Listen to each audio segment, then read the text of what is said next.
being the appointed quorum present, I will go ahead and call this meeting to order. You can all please rise and join me with that. I pledge allegiance to the flag of the United States of America and to the republic for which it stands, one nation, under God, indivisible, with liberty and justice for all. Thank you. Doug, would you please call the roll? Mike Higgins, Here. Lori Holland, Here. Diana Johnson. Here. Tina Johnson. Here. David Schrader, Here. David Smith. Here. Doug Will here. Craig Wortman, Here. Tony Arnett. Here. Next, to preview the agenda. We would like to make one change in the order of items on the agenda, and we'd like to bring forward under announcements and recognition the item for the WEA Member Benefits Foundation Mental Health Challenge Grant. Mr. Steve Goldberg. Any objections to bring that up forward? Okay. Then we're going to start right off with that. I love starting a meeting where there's no objection. Pretty rare. Yeah, I'm Steve Goldberg from the WEA Member Benefits Foundation in Madison. And we've embarked on a pilot project to determine ways of attracting more private philanthropy to support school-based mental health, eventually in 421 school districts in Wisconsin.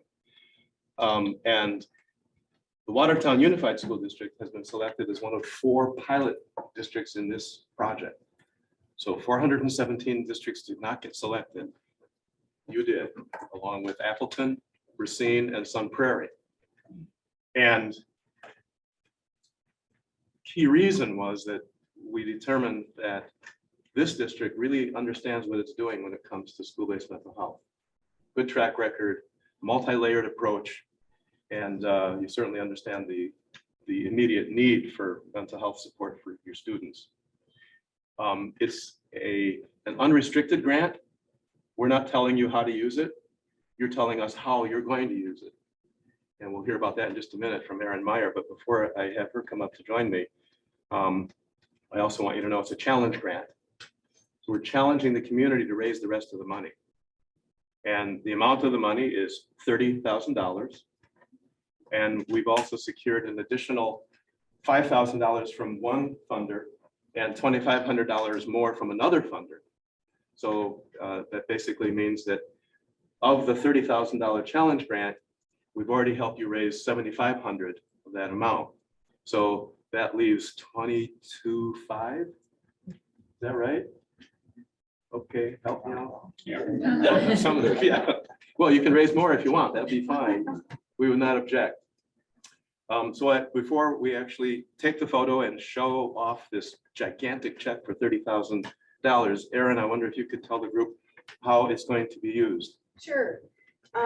So many of our efforts that will be supported by this generous donation from them is to carry out our universal supports in all of our buildings and continue to provide PD and support to our teachers and staff that are working with students with social emotional learning challenges or mental health needs.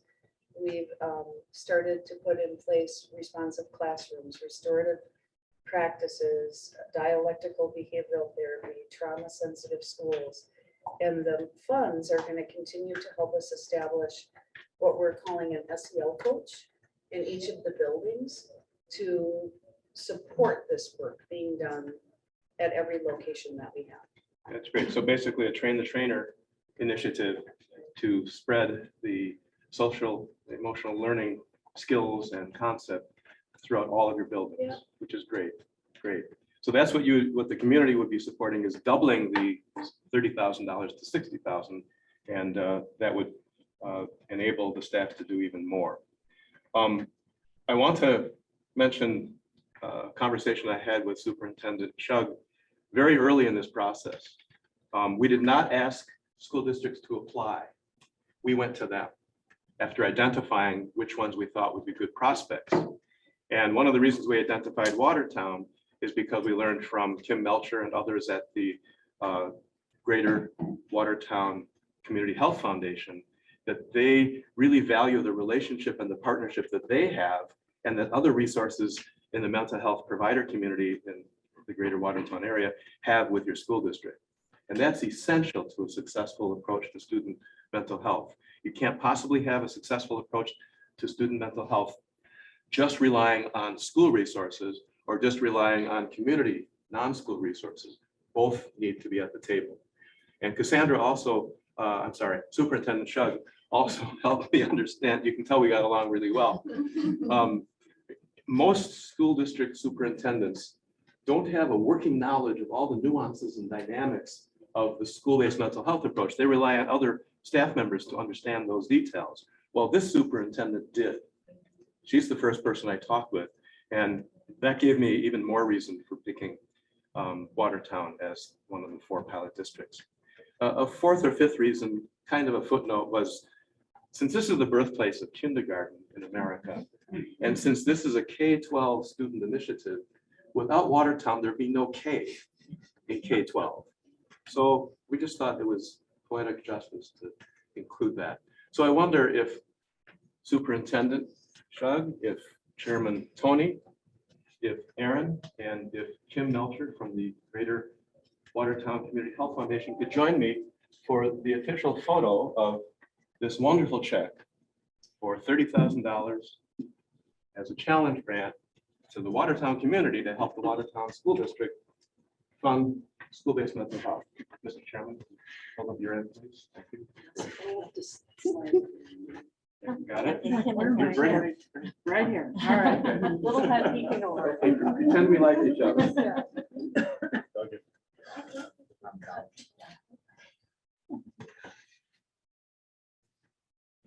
We want you to send it in one place.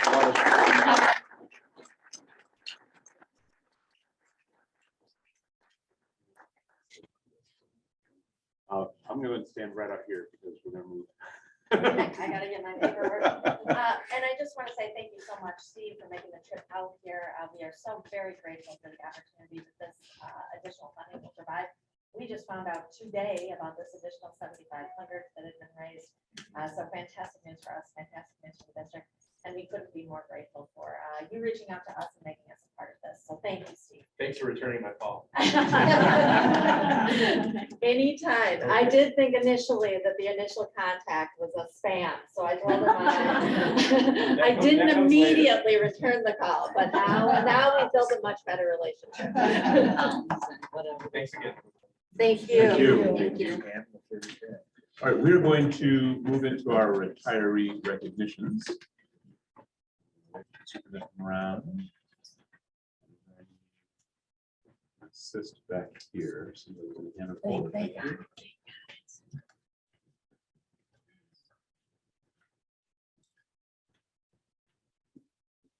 I'm not picking up from the table, so I can't make a mistake. Which I have done. I have one job. to do. All right. All right. All right, retirees.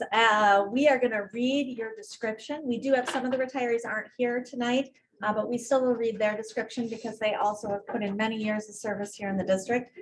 So we will read that for our retirees who are here this evening. We will read your description, and President Arnett will also read your resolution that will recognize your years of service. So we're going to start with Jill Ash, who isn't here with us this evening. Jill Ash served our school community at Douglas Elementary.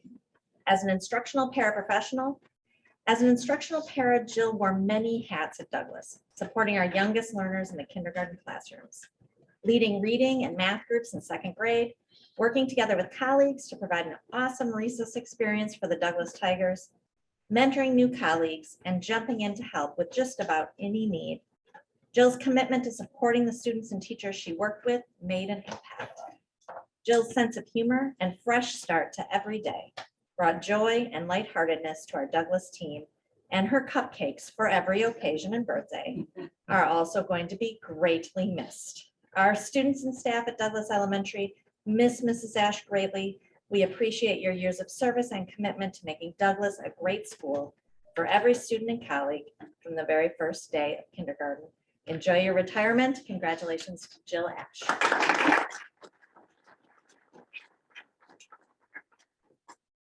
Terry Coughlin is here this evening. Come on up, Terry.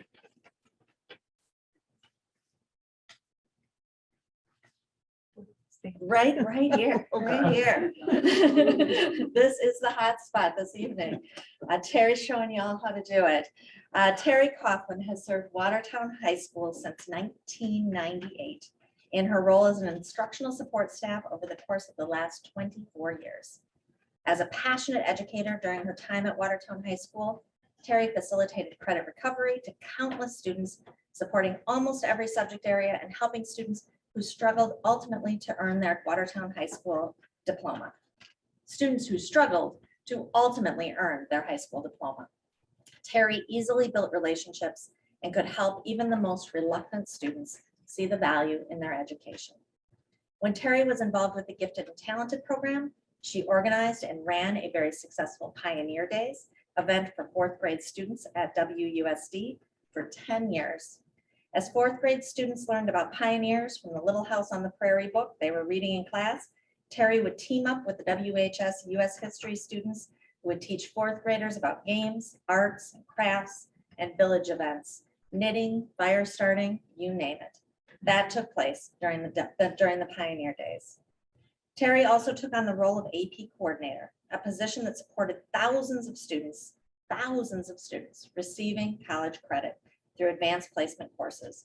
During her time as AP coordinator, the AP program at WHS flourished to unprecedented levels, resulting in Watertown High School being recognized as an AP pace setter school time and time again, due to increasing participation and success on the AP exams. AP teachers and students alike can attest to the professionalism and the dedication Terry put into her role. Terry will be dearly missed, and we wish her all the best in the world. The of last retirement. AP box got sent today.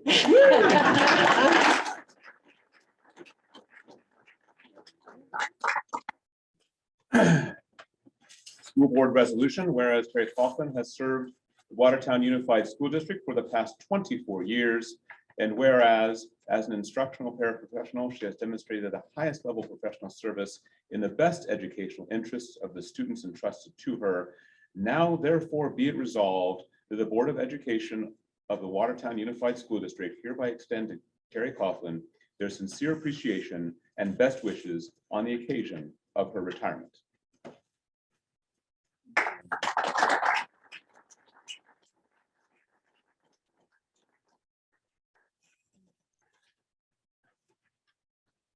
Wendy Engelbrecht, come on up.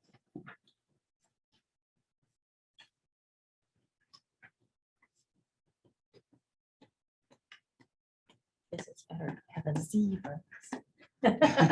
That's right. It's all alphabetical tonight, so you know where you're falling. Riverside Middle School was the place to be. One of Wendy's colleagues said, for the past 12 years, Wendy and I were a TAM team. Together, everyone achieves more. Wendy was the early riser, and at RMS, always there well before students and staff arrived. She liked to start her day prepared for anything and everything that might come her way, and she did it all so well. As the bookkeeper and athletic secretary, Wendy's job had many responsibilities. Regardless of the situation, Wendy always remained calm, cool, and collected. She was meticulous. Everything was well thought out, from soft-spoken conversations with students to full-blown emergencies. Wendy helped keep everyone in line and had patience for everyone and every obstacle. A job well done, Wendy. Congratulations, and you will be missed.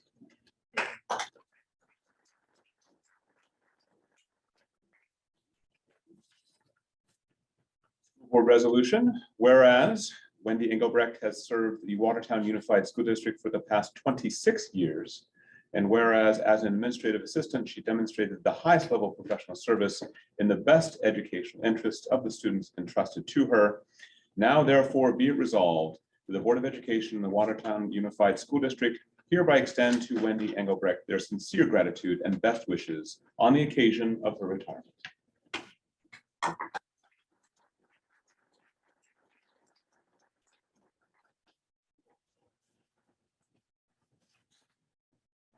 Gregory Gukowski. Dr. Vitale must have written this because it has words in there like ubiquitous. So you wish me luck as I go through this. I practiced that one. After 30 years as the network and IT supervisor, Greg Gukowski will be logging off from WUSD and exploring new networks in the realm of the retired. He came to WUSD in 1992, which was amazingly the year before the World Wide Web launched into the public domain. Yes, Greg's networking career preceded ubiquitous public access to the internet through web browsers, instead relying on Telenet and Gopher protocols. I have no idea what I'm even talking about. That's first class nerd status. When Greg was hired, the district had mere scores of computers, and now as he prepares to step down, WUSD boasts over 3,500 devices and an impressive 10 Gbps network that puts the sum of human knowledge at the fingertips of our teachers and students.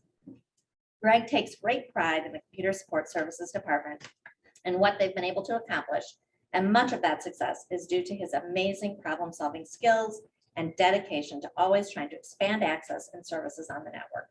From instituting a local BBS in 1995, whatever that is, with,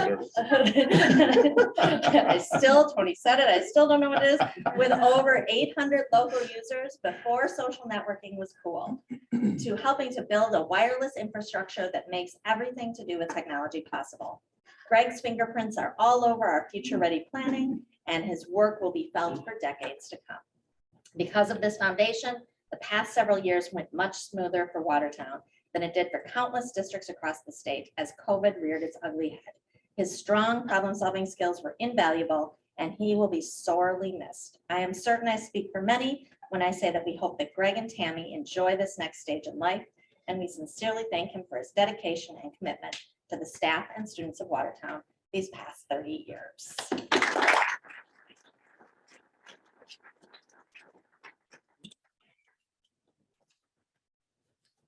School Board Resolution.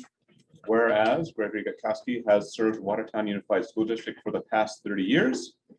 And whereas as a supervisor of information technology and networking, he demonstrated the highest level of professional service in the best educational interests of the students entrusted to him. Now therefore be it resolved that the Board of Education and the Watertown Unified School District hereby extend to Gregory Gukowski their sincere appreciation and best wishes on the occasion of his retirement. To which I would just add, in the immortal words of General Douglas MacArthur, old programs never get deleted. They just fade.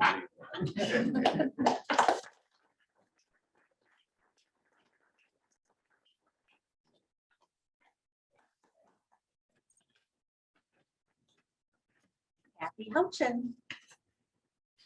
We didn't get to recognize Kathy last year. We're really glad she's back tonight for this recognition.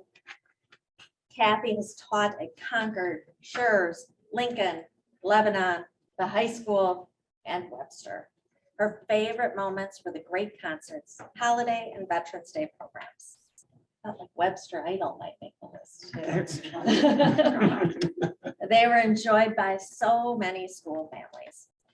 She has presented at many music and technology conferences across the United States and internationally, including presenting in Switzerland and Nova Scotia.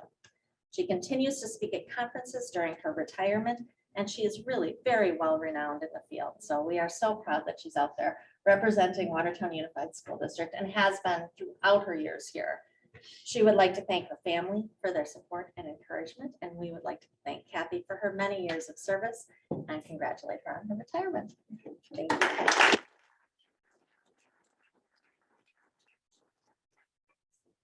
School Board Resolution. Whereas Kathy Hutchin has served the Watertown Unified School District for the past 21 years.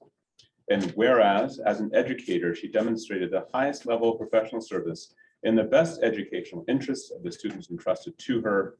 Now therefore be it resolved that the Board of Education and the Watertown Unified School District hereby extend to Kathy Hutchin their sincere appreciation and best wishes on the occasion of her retirement.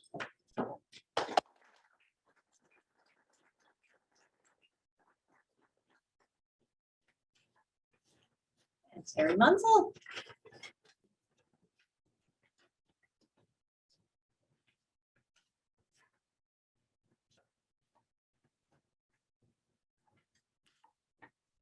Terry Munsell has served Watertown High School since 1991 in her role as a special education support staff over the course of the last 31 years.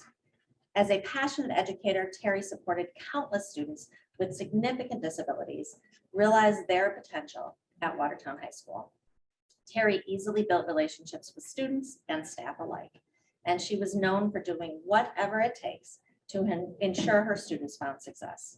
Whether it was playing games, tutoring, or having lunch with a student, Terry always found a way to make students smile and have fun while learning at the same time.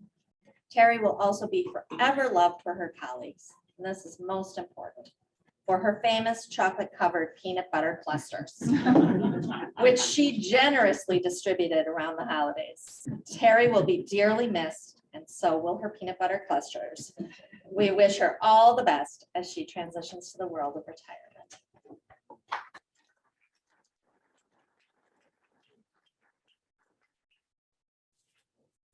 Board resolution, whereas Terry Munsell has served the Watertown Unified School District for the past 31 years. And whereas, as an instructional paraprofessional, she demonstrated the highest level of professional service in the best educational interests of the students entrusted to her. Now therefore be it resolved that the Board of Education and the Watertown Unified School District hereby extend to Terry Munsell their sincere appreciation and best wishes on the occasion of her retirement.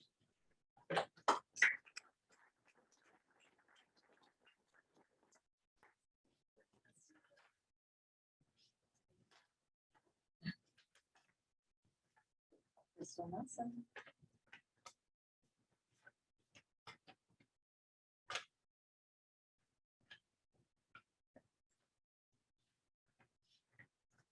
Crystal Nelson started her career working 1 year at St. Luke's Hospital, training students in healthy child development and running the infant center. She worked 2 years at Lincoln, 1 year at Douglas, and 35 years at Webster School. Was it always the same room, Crystal? Yeah, at Webster, yes. The same room right there in the corner.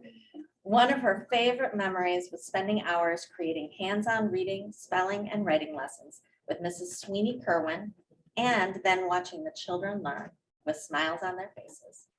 She would like to give a big shout out to all her volunteers over the years, especially Mr. Krieger. She hopes that learning about the manners and joy of science continue to be a strong part of our students' education. Crystal, after all of these years of service, we are going to miss you greatly, and we thank you so much for your service.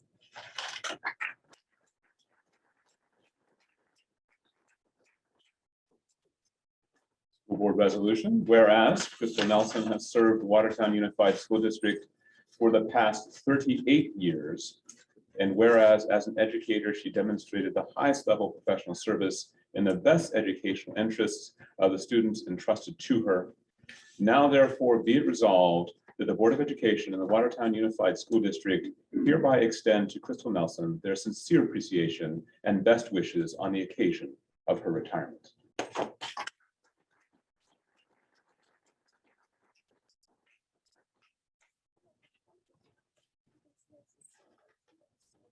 "38 years. We recognize Crystal at the beginning of every school year as having the most service in our district. Yay, Crystal Nelson. Retirement is much deserved for you." Linda Newbert is not here with us today, but I'll read her description. Linda has worked at Douglas, Lincoln, Schurz, Concord, and Webster schools. She feels very blessed that she was able to share Webster School with 6 of her grandchildren. She always enjoyed school announcements and shout outs on Friday mornings. Linda is very kind and caring, and she really is, and she treats each student as if they were her own child. She feels as though she has the very best job at the very best school. Yeah, Linda. Next, we have Jill Oswald. Jill, do you want to stay there, or do you want me to? You're gonna come up, all right. There. You're right over here, Jill. This way. All right, and here's Tonia's right here. Take my arm and turn. Yeah. Perfectly placed. There we go. All right, Jill. Made it. You did, you made it. The hard part is over. That's right. Jill started her speech career in Watertown, working part-time while also doing her student teaching 2 days a week.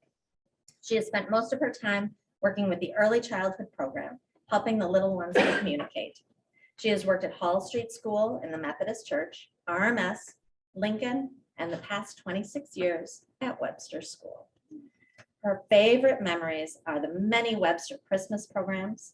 She remembers how we would shuffle families in and out of the cafeteria so each grade level could perform. She enjoyed helping the little ones sit on Santa's lap for a picture. She would like to thank the staff and families for all the help and support she has received. Being blind has led to many instances where she had needed some help, and she would like to thank everyone for helping her to make her SLP job a little bit easier. The Watertown Unified School District is going to miss you a whole lot, Jill. Thank you for all of your years of service.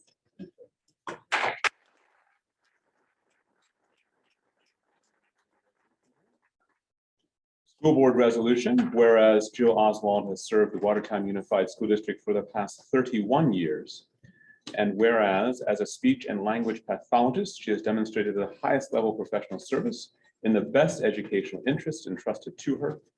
Now therefore be it resolved, the Board of Education and the Watertown Unified School District hereby extend to Jill Oswald their sincere appreciation and best wishes on the occasion of her retirement.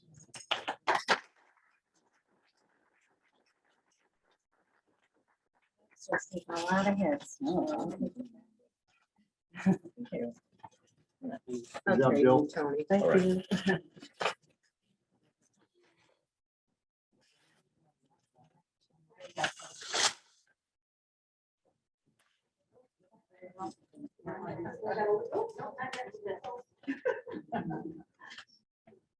you. You are awesome, brother. We made it a labyrinth for you. I'm sorry. Yeah. You got the pink part.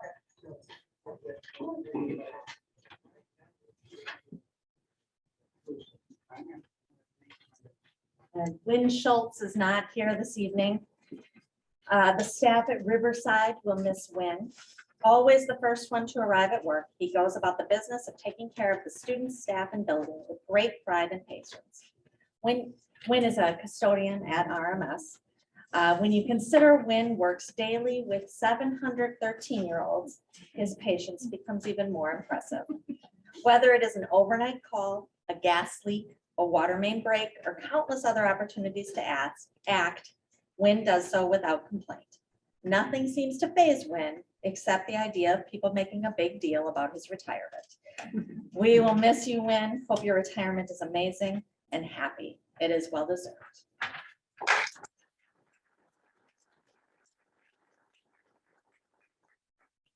Marilyn Shoup is also not here with us this evening, but we will read her description.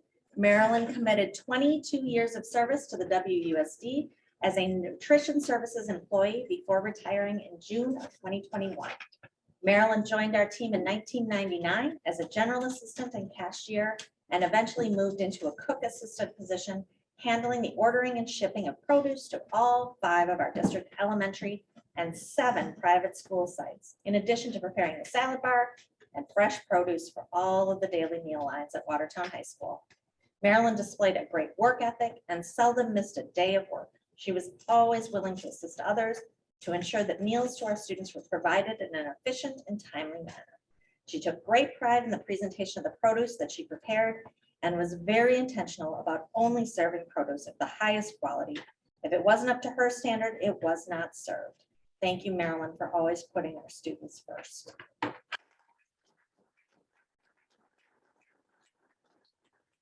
And we also don't have Deanie Smith with us this evening. Deanie also is out at Webster, halls of Webster. Deanie has worked as a special ed para at Webster for 19 years.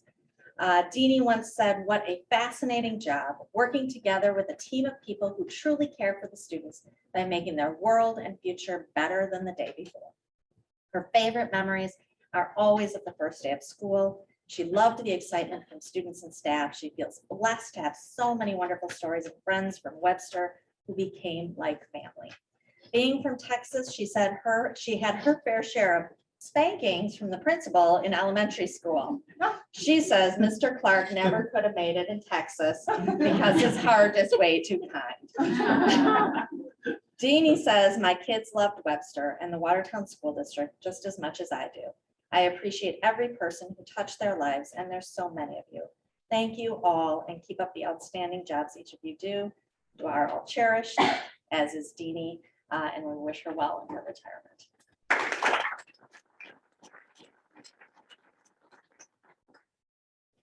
All right, we got 3 more. This is always really bittersweet. There's so much experience in this room. This is a loss to the district this evening. I hope you all know that. Reading these always really reminds me of the wonderful veteran staff we have here. And one of those individuals is Timothy Suski. Come on up, Mr. Suski. Before we start, Mr. Smith reminded me today that he was in my first class of freshmen. Oh my God. Just the kind of reminder you want. And your quote was? Awesome.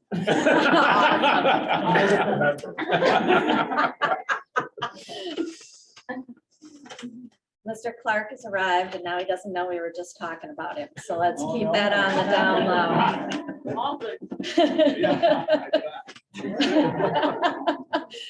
Tim Suski has served Watertown High School since 1990.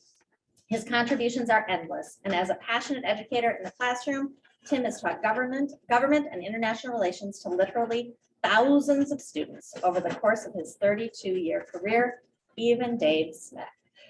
Tim's storied career at Watertown High School has also included coaching cheerleading, JV golf, and gymnastics. He has also served as musical director and plans the annual staff golf outing. He has also been a member of one of the most successful teams at the annual WHS Trivia Night year after year. Did you guys win this year? Yes. Yeah, did you win last year? Well, yes, and the year before that, yeah. On a personal level, Tim loves to spend time with his family, including his wife Pam, who is here this evening, and his 2 daughters, Samantha and Michaela. He would always rather be outdoors and enjoys working on his lawn whenever there is a free moment. He will be dearly missed, and we wish him all of the best as he transitions into the world of retirement. Congratulations, Tim.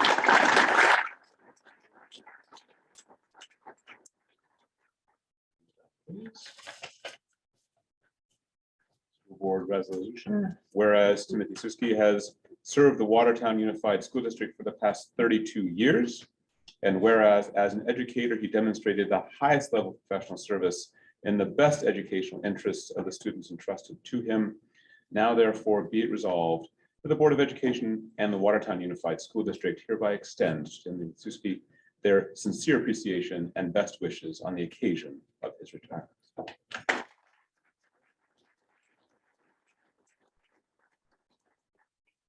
Look at, she knew she was next. She did the alphabet right there. Come on up, Lori Wagner. No, process of elimination. Yeah, it's getting close. It's getting close. Yours at the end. Wagner. All right.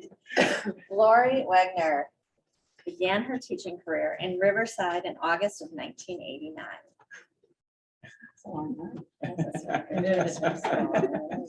She has persevered through the many changes in technology at WUSD. Have there been a few since 1989? Just. We began as an Apple district, then transitioned to PC, and now Google. Through it all, she has dedicated herself to learning the new hardware and software to best serve her students. She is always up for a new challenge, including developing new classes many times over the years. As technology changes, so does Lori's content. Lori has given her time in many ways to the students and staff of Riverside. She coached 6th grade girls basketball intramurals and was a student council advisor for many years. She co-founded RMS Cares, an organization within RMS and sponsored by the staff to assist students year-round with school needs. Lori has been instrumental in promoting positive staff morale, from organizing Christmas gatherings, snack days, celebrating weddings, new babies, social outings, end of the year picnics, and helping celebrate those who are retiring. Got a bridal shower on Wednesday. Don't tell when. There might be something coming. Through all of this, Lori has raised 2 amazing daughters and is now running grandma daycare for her 3 grandchildren. Lori is always willing to lend a hand or an ear to those who need help. She has a positive outlook that is contagious. We are extremely thankful for having been able to work alongside an amazing colleague and an amazing friend. Hope your retirement is as outstanding as you are.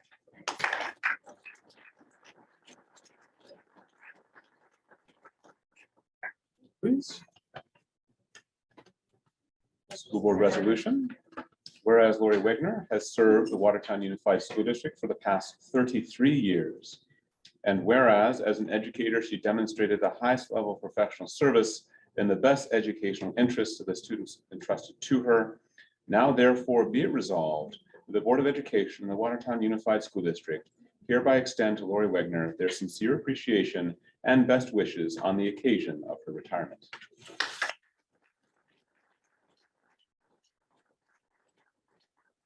Donna, you know it's you. Donna is our last retiree of the You evening. lasted everything for my whole life. So I'm very used to it. No different, no different.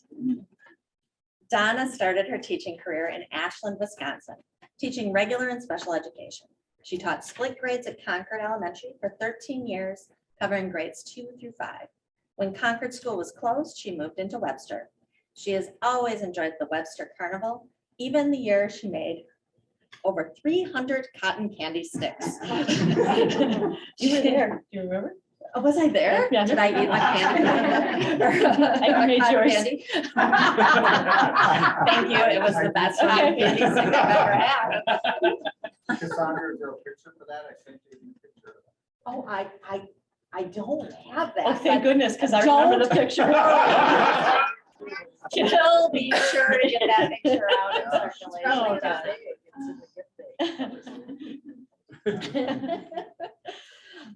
All right, now I lost my place. Sorry. That's quite all right. Now we should have highlighted that. She worked with Sue Roth to plan many school-wide activities while leading our student council. Special teammates like Crystal Nelson, Kate Rademacher, Megan Down, Robin Radike, and Joanne Braunschweig made her work here in Watertown such a pleasure. Donna feels lucky to have had great leadership examples, such as, sure about I that. put them all down. All right, I Brad, meant everyone. Brad Clark, I just included that. Brad Clark, Andy Bear, and Diane Benner to work for during her years in Watertown. All 3 set high expectations, but also allowed her freedom to make important decisions about her students and use the teaching style and creativity that kept teaching interesting and rewarding during a long career. Donna, the halls of Webster are going to miss you, and so many wonderful people here this evening. Congratulations on your retirement.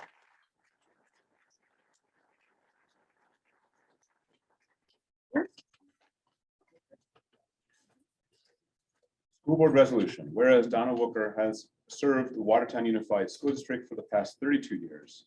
And whereas as an educator, she demonstrated the highest level of professional service in the best educational interests of the students entrusted to her.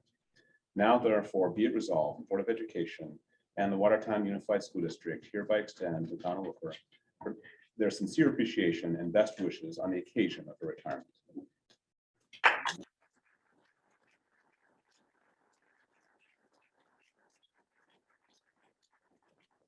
A lot of years of service. I'd just like to add, President. this night every year is incredibly humbling.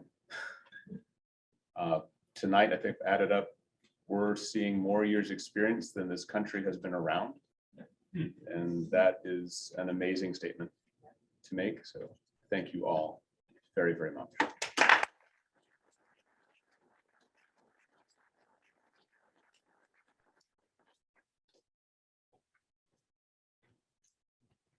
Can't go till they approve your resolutions, though.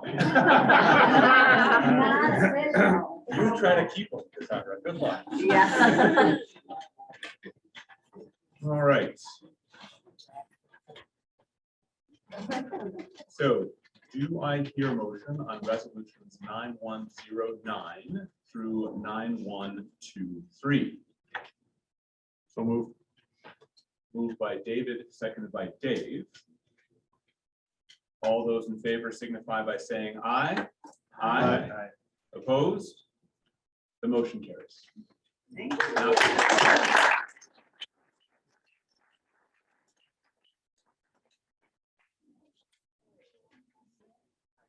Okay, Tyler's got the picture. Tyler has the picture, Donna.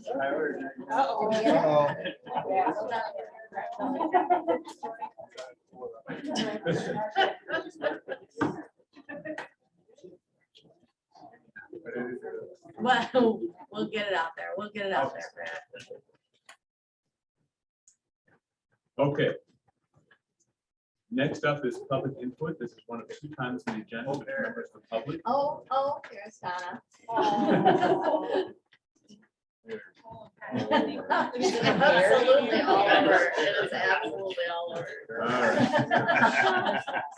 1 or 2 times on the agenda, which members of the public may address the board. If you are in person, just raise your hand to be recognized. If you are online, please use the raise your hand feature, and we will call out your name before we turn your microphone on. Please just give your name and address and be brief with your comments. Is there anyone like to be recognized, please?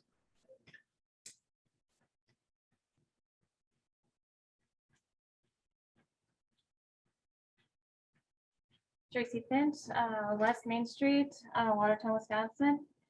I want to ask what happened to policy 4133/5414 communicable diseases?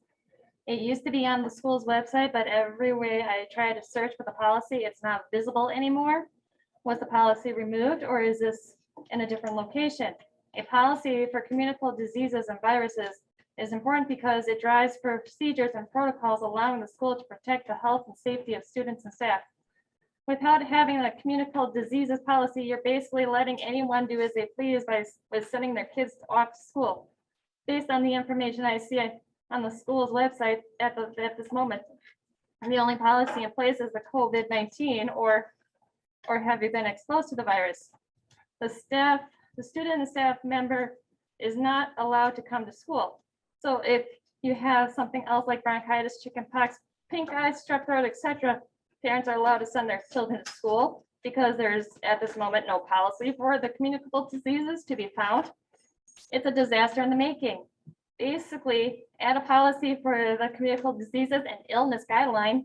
This will include contagious viruses like COVID and influenza. This will also have mitigation measures in case of sick infected students and staff go up with case having COVID or even influenza. Meaning if cases go to a certain point, those around affected will take proper protocols to each mitigation measures. It's been 1 year since majority of parents wanted to get rid of the mask because there wasn't a single case within the school district, but there was in the city and county. Last week was around 11 positive COVID cases, and the week before that was around 20 cases. Why is this year so much more? Why is this year so much more than last year? Plainly, as the numbers shows, majority of families don't care about physical health, but to have their children in school and the strain on classes being pulled this way and that way. Another thing is once you get this policy back into place, absolutely no loopholes using may constantly. Use the words such as must or equivalent, which referring to exclude from students, the school students suspected of having a communicable disease. For example, if someone was close contact with someone who caught COVID, there are tests to determine whether or not they are affected. Would you rather have a school where students who may have little to no symptoms spread to others and affect others? No. Finally, my last question is, as a school district, we need to rethink the way mental health is addressed in schools. Just having support available for students and staff for mental health is not enough. A student may not want to go to help or feel embarrassment or feeling like a weak person seeking help. If things go back to normal and a student looks fine, they are truly not. Those with mental health issues that have never dealt with will be buried underneath the surface, and if some major event triggers it, they will go through even harder times and not know how to deal with it in the future. I believe mental health needs to be taught in the school curriculum from kindergarten through 12th grade. So all students will know how to deal with mental health issues when it arises. Thank you. Thank you.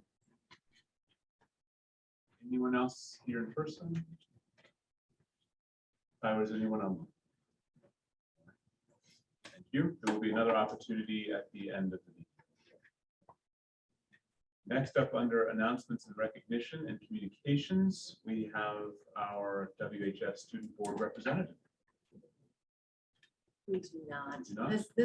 This individual is here taking notes for a class. We are very Outstanding. glad to have a student observer, but I think that might be stressful to try to report out. Tyler, we don't have our students online, correct? I don't believe so. Okay. Do we have anything else under announcements and recognition or communications? Oh, we do not. All right. Then the next item up is the first under strategic discussion, and it is the discussion about ESSER 3 funds. So again, a quick recap. Back in December, the board set out broad funding goals regarding ESSER funds. We then collected feedback from all corners of the community. And coming back together in February, we then found that the state had changed the game on us, so to speak, in terms of the level of reporting necessary at the state level. And so we had to recalibrate our process and bring forward a little bit faster the process we'd always intended to do, which is more detailed planning about funding. This board then kicked that off at the beginning of April, where we set out a process that really had following components. First, at that meeting, the board again reiterated their high-level intent for the funding, as well as offering specific ideas from board members. Handed it off to the administration, who were tasked with creating a proposal for the board to review. The key features of that proposal were to be, number one, to present a list of options that exceeded the amount of money available, so the board could make choices. Number two, to shift more of the money toward the student success area than had been in our previous direction. The administration worked on that, brought back the proposal, which we're going to see this evening. You will see that it is in two halves. One is the full list of options they presented to meet what the board asked them to do. And then secondarily, a subset of that is their recommended choices from that list. So I will hand it off.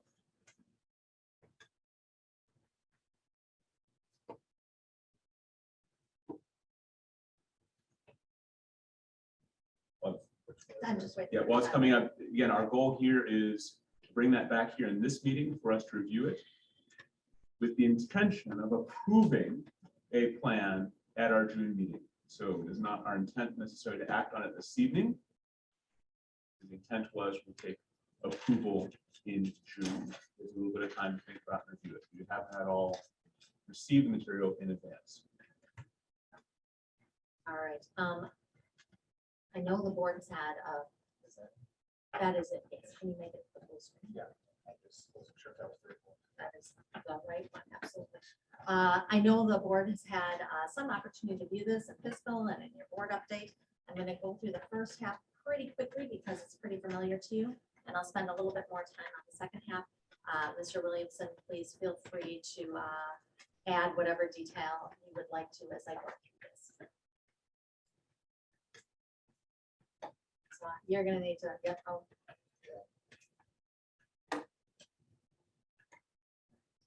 We're going to go through this first part very quickly, Tyler.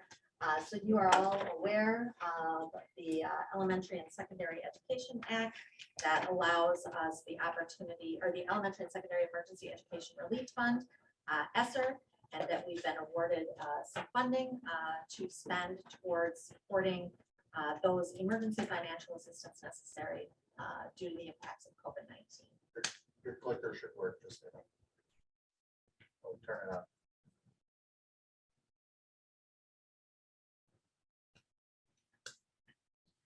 Oh, haha, I found it. All right, thank you. This is always the smoothest part of the presentation. CARES dollars, or ESSER one, was the first set of funding that we received. Those dollars have all been spent, and those were primarily spent on online software, hotspots, desks, barriers, supplies, to really get through that initial physical impact that COVID-19 had on our environment as well as on our learning. ESSER $2 was the second round of funding. That's $2.1 million that we received. And these were related to expenses and school facility repairs and projects to improve air quality and to identify long-term needs. This funding, some of these projects have already been completed. Critical HVAC projects at WHS and at Webster.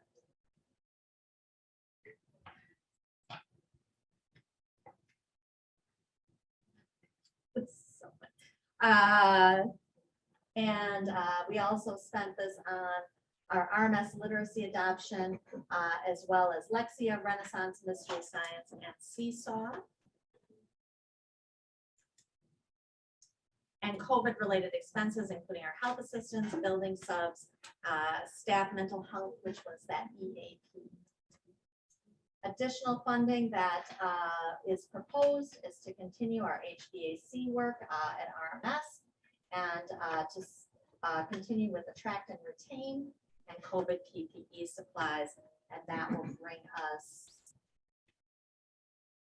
to our total spending here, with about 58% falling into the fiscal responsibility category, 1.2 million, and about 885,000 or 42% falling into that student success category. And that brings us to ESSER 3, which is the dollars that we really will be talking about this evening. The WUSD has been allocated $4.7 million. 20% of those dollars must be allocated for learning loss.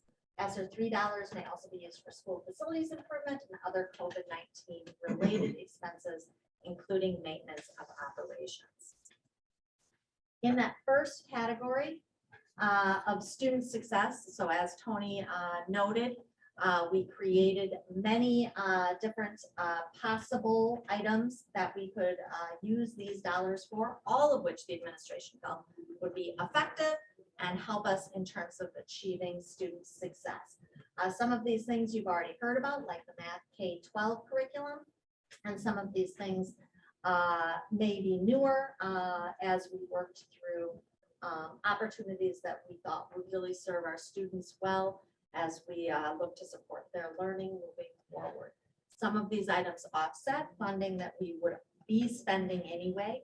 So for example, the replacement of the Math K-12 curriculum adoption, that's a process we would have gone through anyway. It also falls under the ESSER 3 in terms of supporting student learning and specifically accelerating any learning that we know is necessary in that math area as we continue through our curriculum adoption cycle.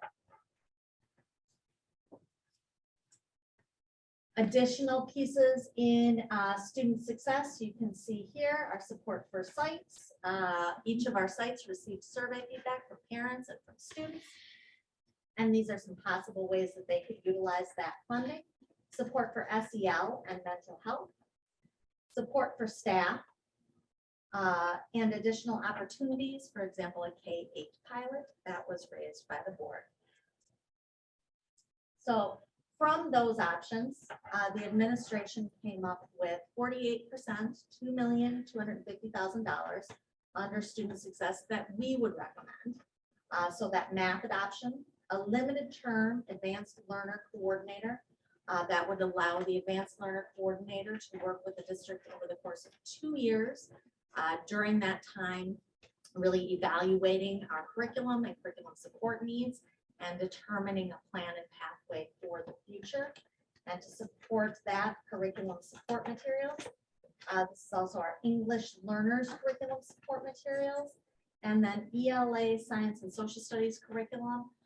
We know we have the 9-12 ELA curriculum that we will be looking at next school year, so this would support that.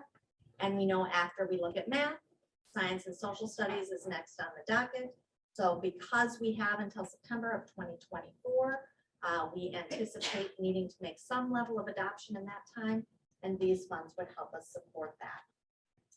So can you just scroll down just a little bit there? Thank you. So the total administrative recommendation is $1.97 million. The total that we propose, that is in the entire list from which you could choose, is 4.3 million. And our team could have kept on going. We have many needs and could certainly continue that list. After we make our recommendation, if the board were to adopt that, there would be $280,000 that you could pull from that other list. Or again, certainly you could mix and match other items as you saw fit. So questions about student success? I would just add Thank that these dollar amounts are not gospel. Some of them Yes, are thank you. lists that have been created, like the support materials for EL curriculum. We have a pretty specific list, and we know it's about $100,000. The math adoption, kind of just base that off of the 6 to 8 literacy adoption that we just had and expanded it out to K through 12 and more or less ballpark that. So as we think about items that we want to continue on with, obviously understand there'll be a refining process in that dollar amount, and it may come in less, and then we're moving down the list or handling other items as they pop up in the next 2.5 years. Just board, I'd like to suggest the following to help us move through this. At this point in time, just do questions. If you have a question about what something is or why it's there, and then once they're done, then we, as a board, talk about what we liked, what we didn't like, what we want to see. How do you see the limited term of the advanced learner portion of that playing out? So we would anticipate hiring someone to come in and essentially do an audit of the programming that we have in place. And then help us make recommendations for what that programming should look like in the future. And really spend that 2 years doing that audit, getting the support materials in place, making sure that the plan is one that is sound and one that will take us into the future. At that point, it will really be incumbent upon the board and the new superintendent to make a decision on if this is a position that is necessary for the long term, or if this position in doing that systems thinking and that structural support will be able to be supported by our existing staff through distributing the leadership. Consultant, or do you see it as a staff member? I see it as a staff member, but potentially working, for example, with CISA to help us to do an audit, to help us to really evaluate and look at the programming that we have available. But I see us hiring someone. I anticipate us posting this position, and perhaps someone internal would be interested in this and stepping in to take us through that process over the next 2 years.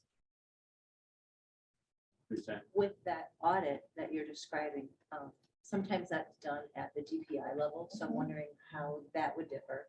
And secondly, you just mentioned that it would possibly be someone from within the district. We currently don't have anyone that is trained and gifted and talented. So I guess I would wonder who the best person for that job would be. Obviously not naming somebody, but someone that would be qualified. Yeah, and I don't have a staff member in mind.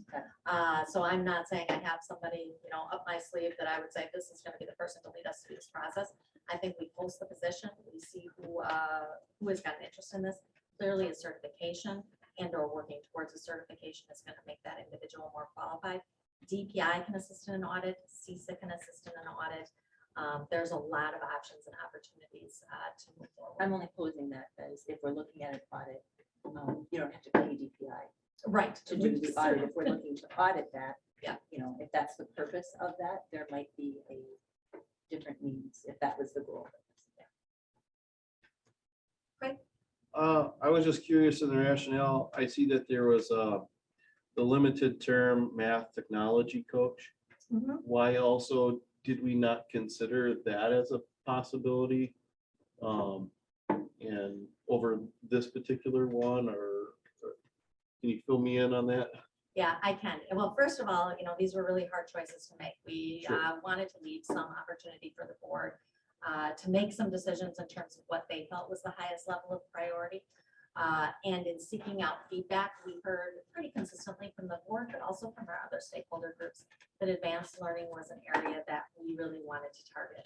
I think if you asked our elementary principals, they feel pretty strongly that math and technology coach would be a really strong addition as well.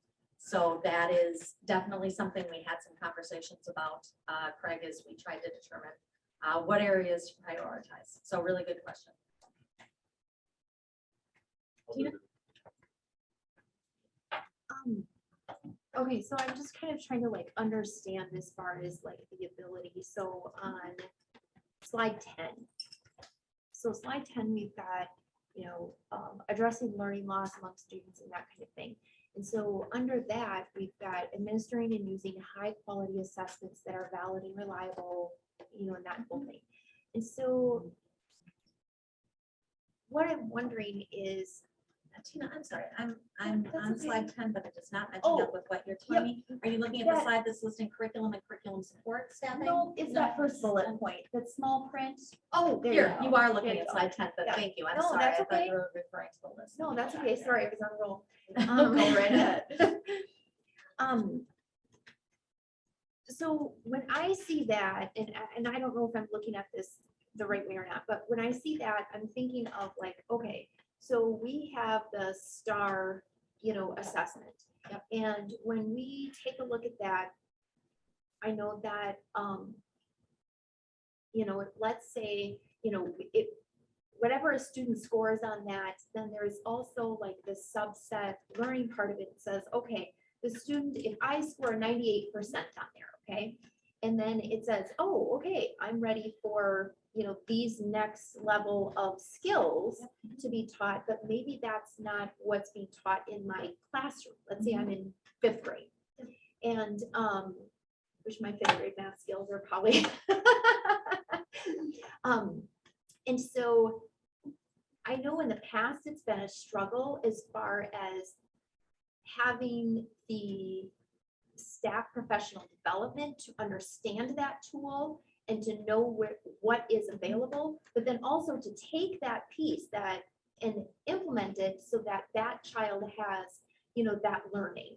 And so I know that that's, one of the struggles, and I'm sure it happens at, whatever level it is. I just happen to have experience with that number or that level there. And so is PD a part of those kinds of things, or is that kind of what like this is talking about, or how does that work? I think, well, first of all, I think there's definitely a role for the advanced learner coordinator in terms of interpreting, especially somebody that would be at the 98 or 99 percentile, about what is that next set of skills and how is it that you are going to work with the individual or individuals in your classroom that are really needing that next set of skill development. So that would certainly be very appropriate. What you're seeing here is really the description of how the ESSER dollars could be spent. So this is some of the language that we're sharing about how it could be spent. Could we do some additional PD around STAR? I think so, absolutely.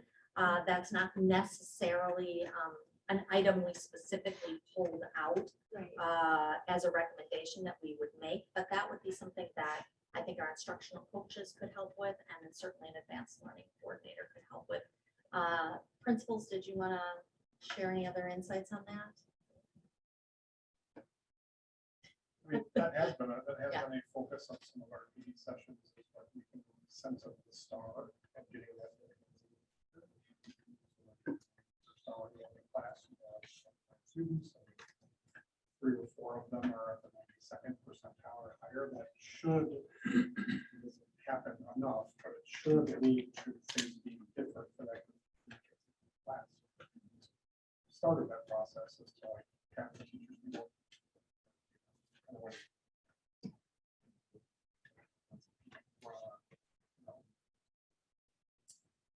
If your question is also sort of, as we adopt these curriculums, will that be part of the PD and part of the development? I think that that is definitely the case. So if that is your question, Tina, that is definitely the case. Each of these will involve PD as we adopt them and how we're going to assess and evaluate them as we move forward. Okay, yep, thank you. Other questions from board members at this point? Can we have more documentation to go through, so make sure. Well, I would just talk about the math, both of the curriculums, the math and the science. We have 900,000 and 750,000, but those are estimates. So, Correct. I mean, could that be 700 and 550? So when would we know what those are actually are? So So, that would determine what other options we could do. yes, absolutely. So we would know more. Now, as you know, we're gonna begin that math curriculum study going into next year. They should have something identified at midway through the year. And then we will be doing a pilot in that second part of that year. And that's about when we would have some pretty good idea of what the spend would be on those pieces.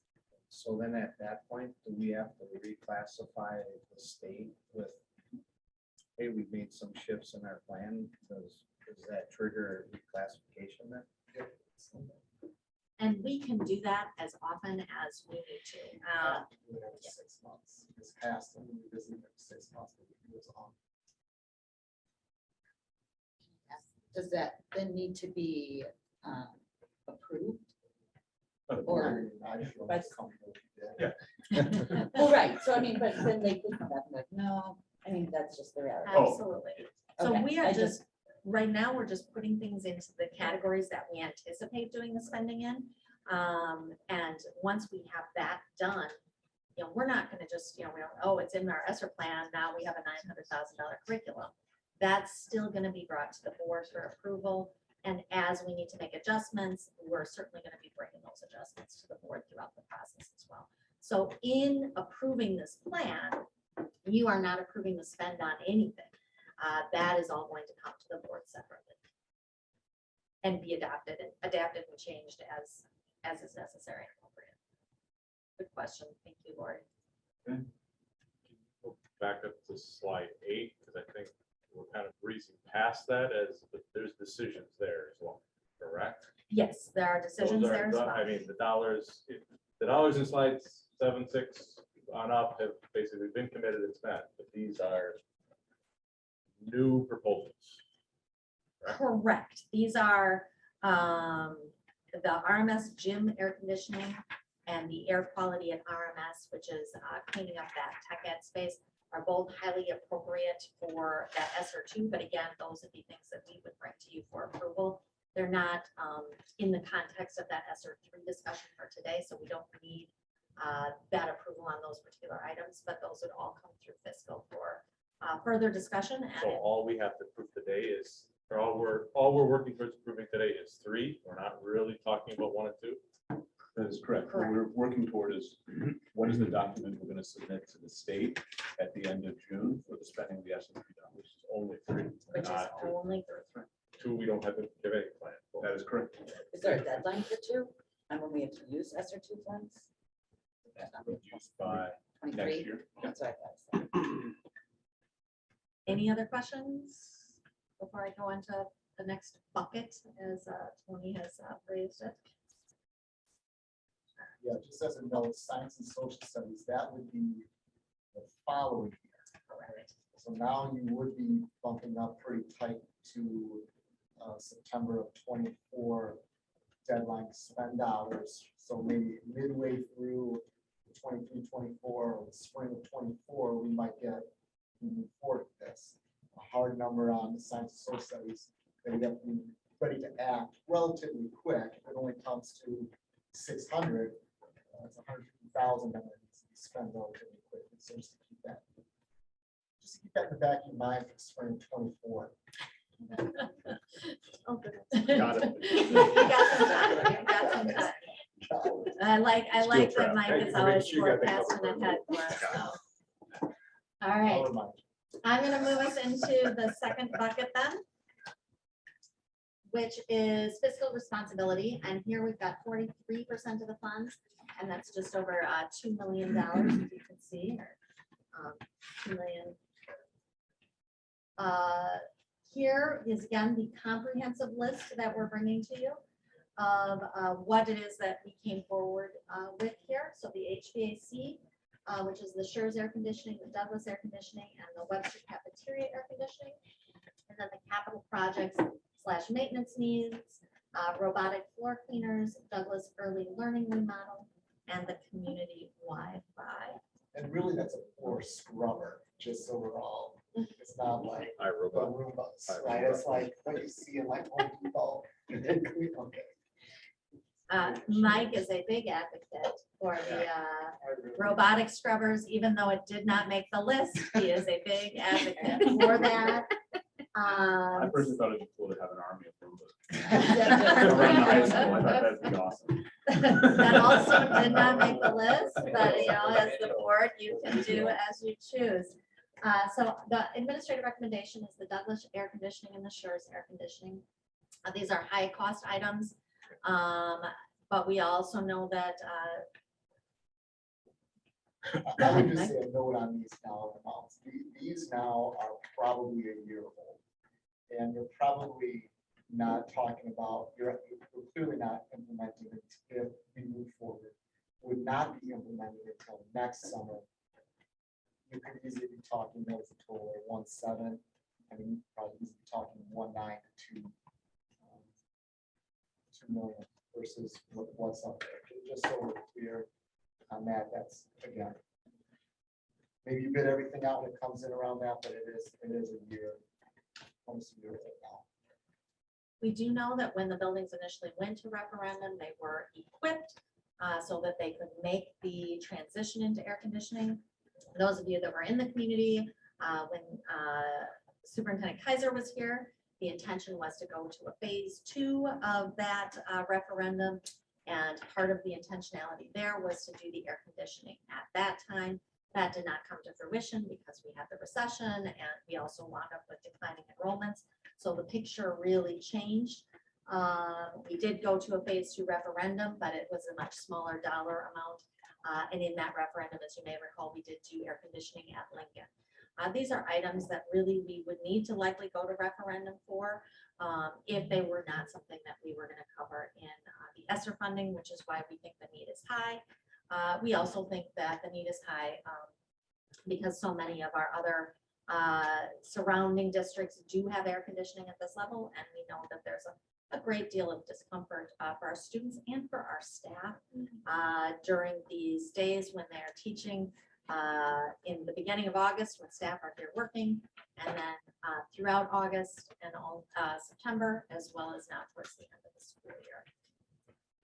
So we are proposing just those two. Obviously, they are big dollar amounts, so they come up to that 1.7 million. Our total proposal is 2.2 million.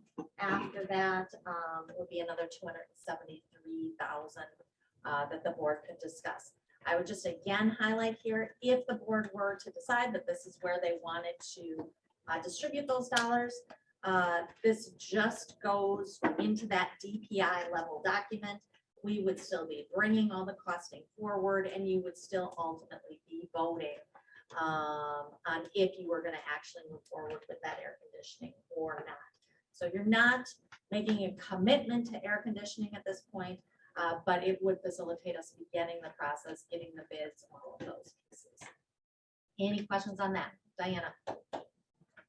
With Douglas and Schurz, if they are air conditioned, are we all now air conditioned? Do we have any other schools remaining? Because LEAP does remain unair conditioned.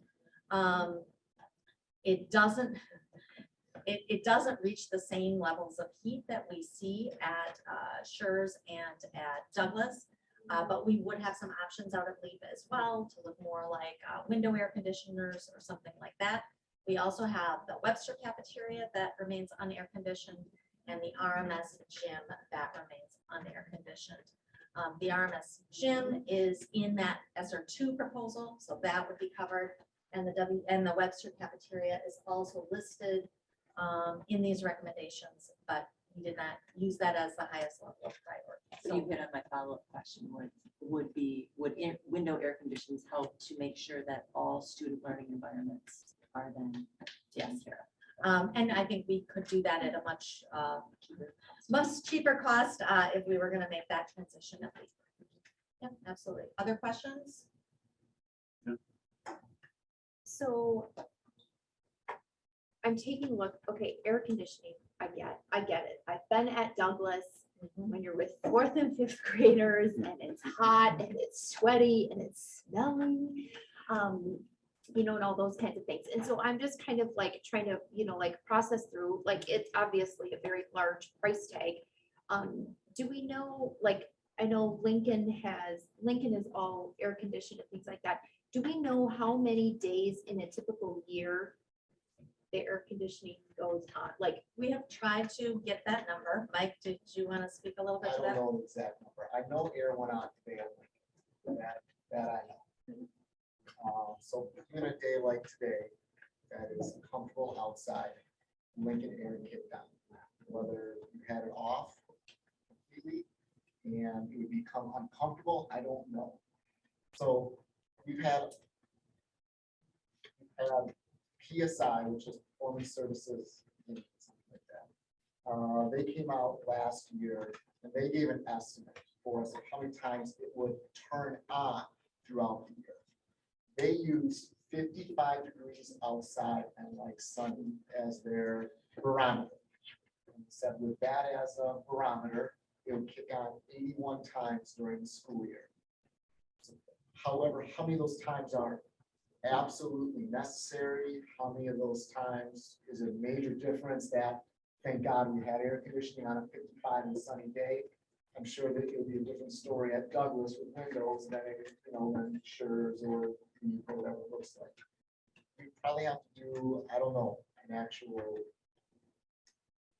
study, a month. I don't know what it would take to know that, but so those are some of the estimates that a day like today, air does kick on. But we don't have a good number of how many classrooms in a school in a year are really affected with, like, this was a miserable day. Can I I mean, interject? there's a difference between it kicking on and it being like, oh boy, this was really So- hard to learn. So at the high I mean, school- life isn't air conditioned. We all have days that are. After If we keep working. if we keep it to questions at this moment, then we get back to. Yes. When we get to the end, we can debate whether it is appropriate or not. So is there a question? Yeah, we don't really have that data of the hot miserable days. Craig? Are there plans over the summer for the use of these buildings, Douglas and Schurz, going forward?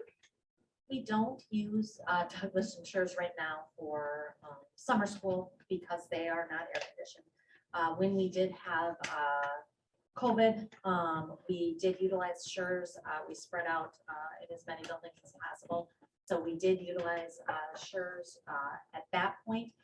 We have rented out our spaces in the past. So we had the YMCA rent out Schurz School, and they may well do so again. And there are other activities that may take place there over the summer. So yes, those places are used over the summer. Would they be used more if they were air conditioned? Likely yes, especially because they're larger spaces. But all of our sites get used at a variety of times over the summer and over the course of the year. Mike? So, Michael, I don't know if this is going to be for Mike or you, Cassandra.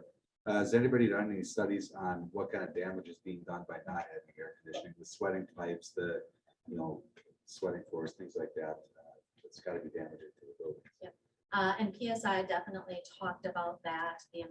Mike, do you want to? Well, I mean, we've had. And that was before me, and I apologize. if, Oh, no. No, it's a- Mold is always a concern. Yeah. Have you seen evidence of that and had to clean it out? Yes. Yes. I wouldn't describe it as a study. We have Not this study. anecdotal evidence. And we do know that we get dampness, especially at Douglas this year, we had dampness at Schurz. We know we have had students and staff slip and fall with that humidity that is collecting. And there's absolutely no doubt that it's creating some level of damage from the simple dampness that's in the air and the impact that that has on all of our systems, including our technology. Okay, I Doug? have one question. So you mentioned about use during the summer. If the schools aren't used, would the air conditioner be running, or would the whole school be shut down? Or is it gonna run all year? Oh, good With question. nobody? Well, you're gonna have some staff in there, like custodial staff, maintenance staff, obviously getting the schools ready for the summer. I'm not gonna put it on 66. So I'm not gonna have it on 66 as you're working at 2 PM in the afternoon. So But it we're gonna would have higher run. set points over the summer with probably, a pre-7 AM slight run up to get the building ready, not during peak hours. I mean, we can manage that however we want to manage it. But higher set points for sure. Okay, other questions on this group?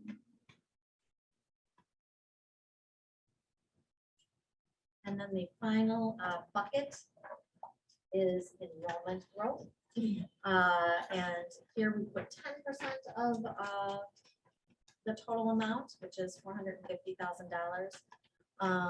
Here we have network infrastructure, a comprehensive marketing campaign that we know we've had a lot of discussion around with eCampus. An overall investment in the eCampus program and the digital learning that occurs there. And some examples of what that looks like in terms of devices. The administration recommended priority here is the network infrastructure. Dr. Vitale, do you want to speak to that at all? Well, it's a topic that's come up on a couple of occasions. The January Educational Services Committee meeting, we did a run through of our current hardware, the network hardware that supports wireless communications, for example. It is end of life. It's roughly 10 to 11 years old. And so brought this to the board a couple of years ago and have since been patching things together. And so it's really time to address that need. I know the ESSER survey results from students, I believe that Mike conducted a while ago, suggested too that there's some connectivity issues here in this building that could be addressed with the wireless controller upgrades. And then the network hardware, the consolidation of our servers is going to allow us to more safely secure our data at rest and in transmission and guard against cybersecurity threats and those kinds of things. We have a lot of servers here, older servers that we're consolidating as part of this, the second part of that plan. So it serves everybody. So every student, every faculty member, every building in the district is supported by these upgrades. This is the only item that we prioritized in this area with the thinking that it was very necessary and also the thinking that this is something that we are going to need to invest in regardless. So again, this is an offsetting item. This is a proposal tonight. So we, not that you have to say it's ESSER or not, that doesn't matter right now, but we feel like this is a priority enough that regardless of the funding source, it is a resolution tonight to get done this summer. And that it falls conveniently also under those ESSER $3 and supports that enrollment growth piece. That's my question. Help me connect the dots. I fully understand from being at fiscal with the network infrastructure, but help me connect it to enrollment growth. How are we going to roll? By spending this $150,000, how are we going to grow our enrollment? Well, we felt that part of what we've been really working on in that enrollment growth is an emphasis on campus and expanding our ability to really have the technology and support necessary to run as effective an campus program as possible. So we saw this investment as really supporting campus in addition to the support of the district as a whole. Could it fall under a different category like fiscal responsibility? Yes, I think it could, but that's why we put it here under enrollment growth. We certainly think that, there's needs in the eCampus digital learning market, and we know that we're still, or digital learning investment, and we know we're still investigating what that marketing campaign might look like. which is why we really prioritized only the network infrastructure at this point. Any other questions on this? In the 400,000 in the eCampus and digital learning investment, not the recommendation of the board or of the admin or priority, is there a driving, is 300,000 of that something, or kind of a long list of stuff there? I'm trying to get a scope of. John, touch that, Dr. Martell? I think it's a combination of things that we've discussed at various points in the past. I mean, when we started this conversation around strategic planning, I mean, ensuring that there's our human resources infrastructure is in place to support an influx of students coming to us, so we wouldn't have a bottleneck with enrollments if it were to transpire and we were to launch this marketing campaign and get, several dozen students in the window. The other piece, Dave, is just this notion of the marketing campaign, a comprehensive marketing campaign. I think that would consume many of those dollars if the board were to move forward with that.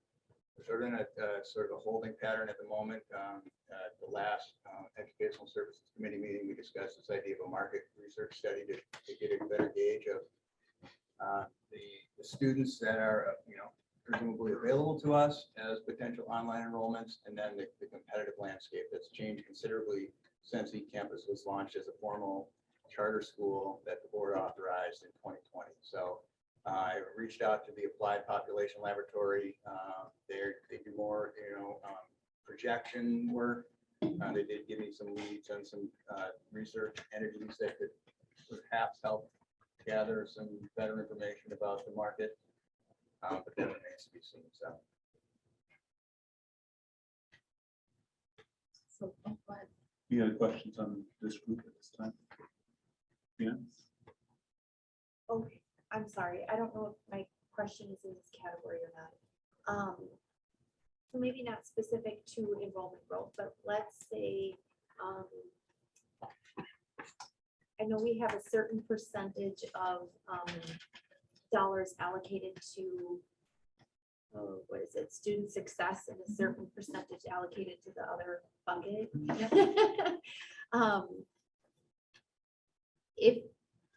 Can we change those percentages? Do we have that ability?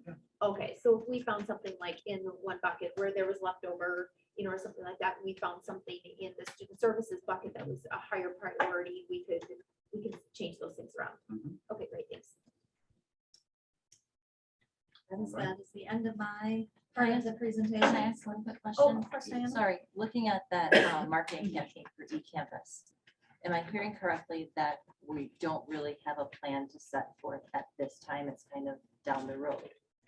Yet students would be coming to us via eCampus, starting that thought process in July, in August. So we're missing the window of opportunity for this year. Am I correct? And really, we'd be looking more toward the following school year. I think that's pretty accurate. We met with the marketing committee, have been sort of working on this over the last several months, and just haven't felt confident in the match at this point, and that the market was really there and that the investment really matched what it is we felt we could do. So I would say that the market research is the next step, and really you're probably projecting out to next year. Good question. We're done with questions, then we can transition our board discussion to talking about the merits of what you have heard, what you like, what you might have concerns about, what other ideas you may have. Initially, from a high level, just in the charge that we gave the administration and staff, I think they did a very good job of following what we asked for. We wanted more ideas than we had money for. And that's exactly what they've done. So for Cassandra and those who you've worked on this with, I appreciate you sticking to that charge and putting together a, what is it, our goals are exceed our grasp, whatever that phrase is. So we know we can't get it all. So this is a good start on what we can attempt to get. So thanks. Thank you. Like to address next. Is this for general comments? General or specific? Air conditioning. As someone who's taught in an unair conditioned room for 10 years, when those temperatures go up and your room is at 90 degrees one day, you've got to remember the longitudinal timing of that. It's going to stay there for multiple days unless you have the windows open at night and it's 50 degrees at night where it gives that time to cool down. So imagine for a moment a third grader coming in to a 78-degree room at 7:30 in the morning. They then have recess, gym class, the school building gets to be 95, and now they gotta learn.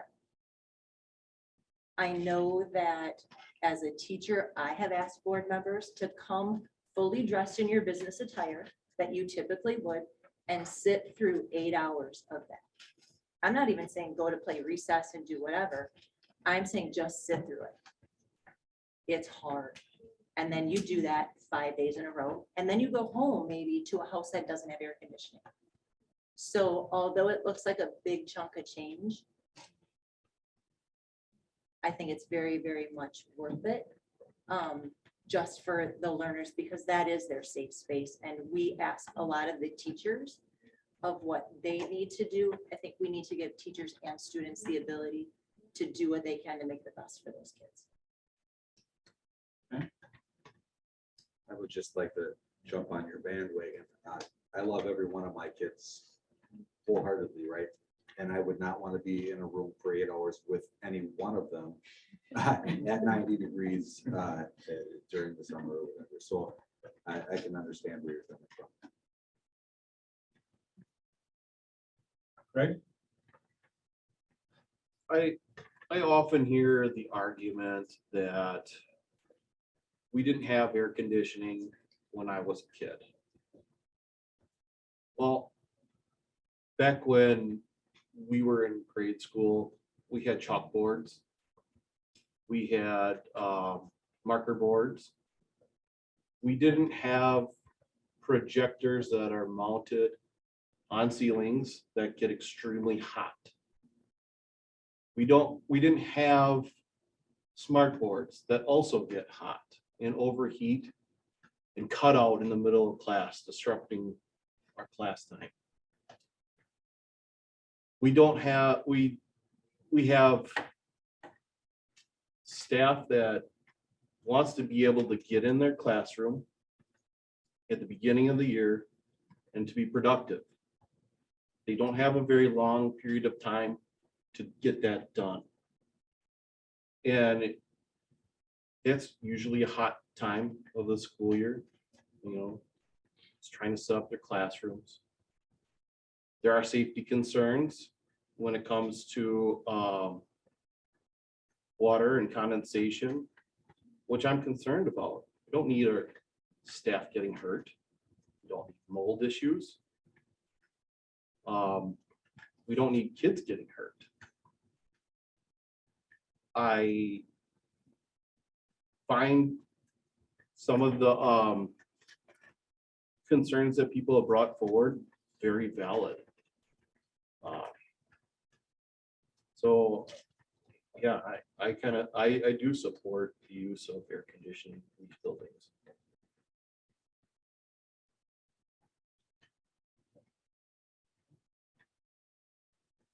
Other board comments on any aspect?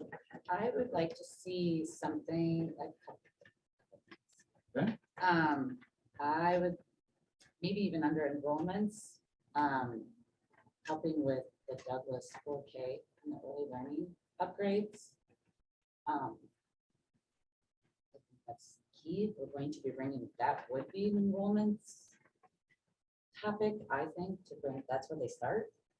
So I think that needs to be looked into a little bit more. I don't know how much is that a solid? What was it, 150 or I don't remember. We did have, put a construction manager and architect from Douglas. And they gave us a wide range of numbers to get that 4K area right. So it's bathrooms, that's furnishing.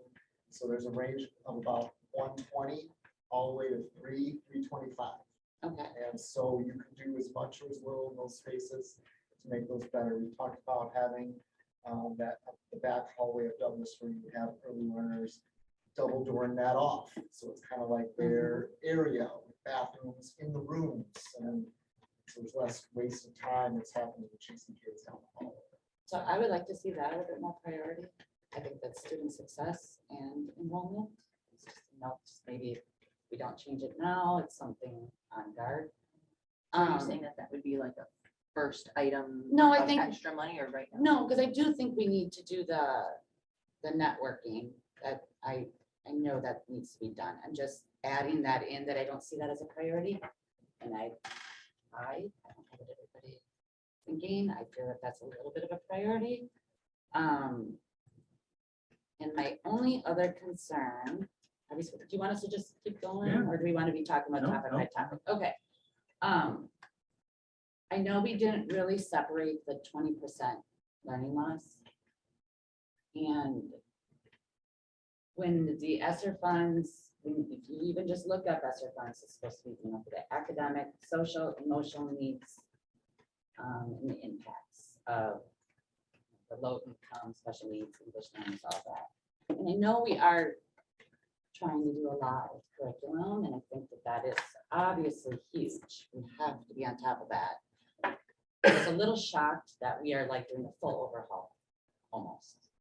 I think that's gonna take a lot of work, and it's gonna take a little bit longer than we may. I think there's a lot of things we should be doing. I don't have specifics, but we haven't really had a chance to talk much. But I mean, even the social studies and science, if we're talking 2 years, it's 2 years of kids we're not affecting their learning loss, if that is what this is about. There's nothing in here for social emotional needs. There's not seeing anything for the special needs. So I know it's hard, we can't do it all. I get that. I know there's a lot we would like to do. I thought they'd be a little bit more by now. I mean, we're pretty far into this. And we basically have 3 items: curriculum, the network, and air conditioning. Okay.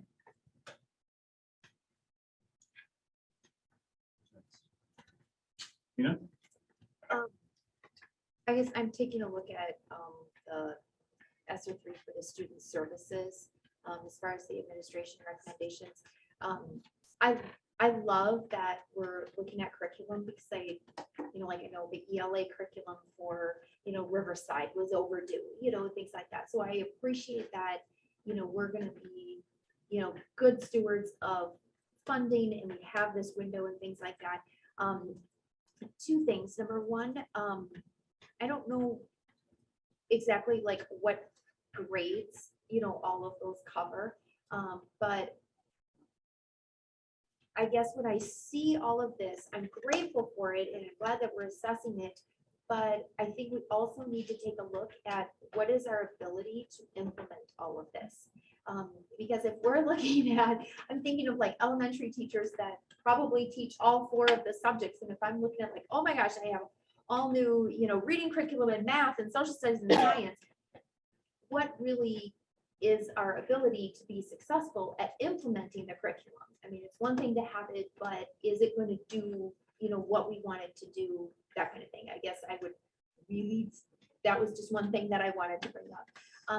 The second thing that I wanted to bring up is that I really appreciate the responsiveness to our concerns as far as for the advanced learners and the needs that they have that aren't being met. I really do appreciate, you guys listening to that and incorporating this and things like that. So thank you. And I would just speak to the fact that we've talked a lot about exactly what you're talking about in terms of, math. If we do make a full math adoption, then we change, for example, from everyday math, which is something that we've been practicing for the past 8 years, longer. Yeah. That will be a really heavy lift, and that also transitioning science and social studies in the following years is going to be a really big challenge at the elementary. We also have pushed off the science and the social studies For many years, it was a part of our literacy plan. We had hoped to be looking at it now because we know that there's overlap between that science and social studies and the implementation of that ELA curriculum. We absolutely hear that. We share some of your concerns. We also think there's some urgency in addressing that need because it's been unaddressed for a while. It always gets pushed back as we're focusing on literacy and then math. And then you come back around to literacy and you come back around to math. And that's really why we kept that in there, thinking it at the very least needs a look at. And it's not necessarily the same level of an adoption that you're going to see in literacy and math. It's more about supplemental materials than about a whole way of doing something. So I don't know if any of the principals wanted to speak to that, but I would just say we hear and appreciate that. And I hear Tony saying that that's enough that I've said. So I will stop, but we do hear and appreciate that. And we do think that it's a slightly different adoption. Okay. Craig?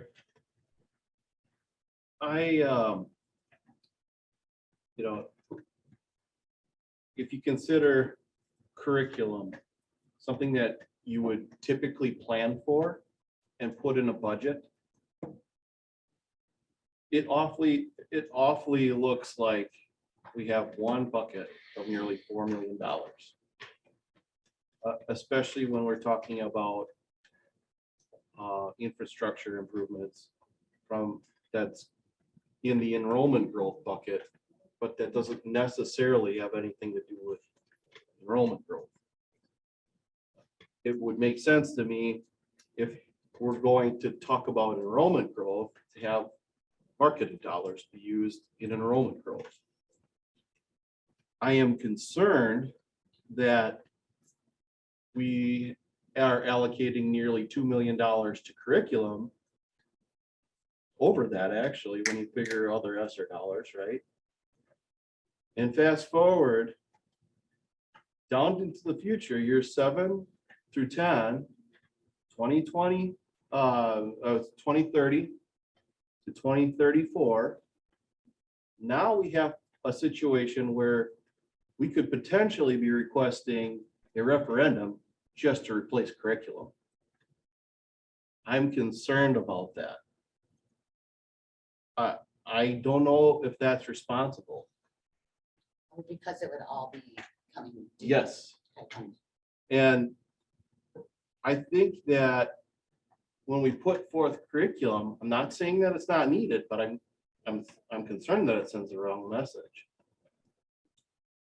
I think that those are things to plan, and usually the pilot process takes some time. Our kids needed the use of these dollars, and they could have been used all last year. They needed these dollars yesterday. And we're talking potentially another delay in that process by which we can focus on learning acceleration if we're using curriculum dollars, this money for curriculum.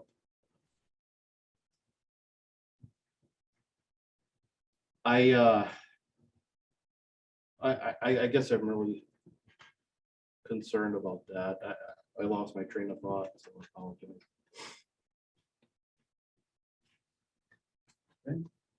Dave? Like Lori summarized it, how we've got dollars put in curriculum, IT, air conditioning, some temporary advanced learning.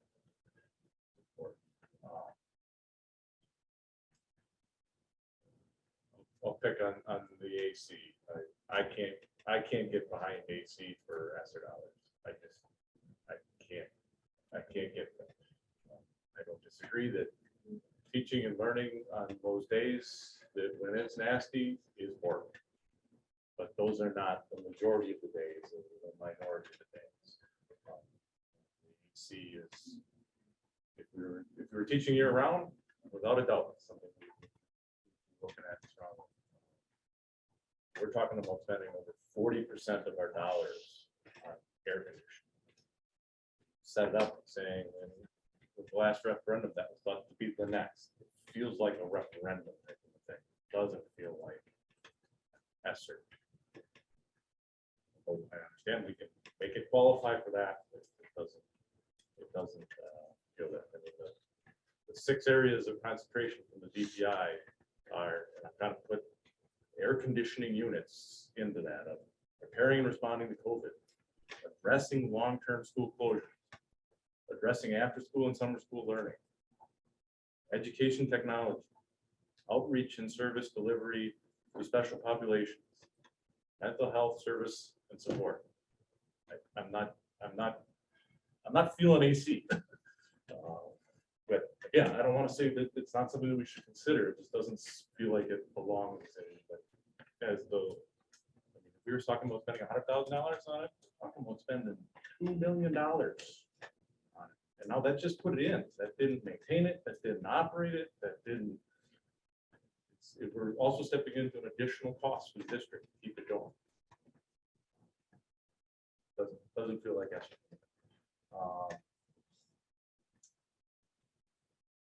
I agree with the technology portion. I'll come back later. I think that it doesn't feel like it's really in the right bucket, but I believe that it is needed in this. I appreciate the thought around the advanced learner. I really struggle with it being a temporary. Something that kind of is, Tina and Jason were dialoguing with it earlier. They came out of it to me, and I know Tina is really appreciative of the advanced learner. I'm much more of a person that wants to say, what about the 80% of the kids that are just good students, and that we need to continue to engage and raise that rigor of them versus that 1% or the 20% that we seem to be concentrating on in our recent history. Talked about the STAR assessment. Well, we do a little bit of PD about that, but it seems like it's like, well, we kind of understand what to do with it. And we can realize that, well, I've identified Tina in my class, she needs something more, but then we just kind of identify and we don't follow through with what is that rigor for that student at every level. So it feels to me like we need something to take and actually implement with that. I mean, that we have learning loss, we want to accelerate learning. That's what rigor and engagement of that kid. That's saying that Tina needs something different than Mike than I do, and we need to have that individualized program that's there. We seem to be struggling. I think we know that, and we train around it, but I don't feel that we deploy it into that. And I don't know that just putting a temporary person there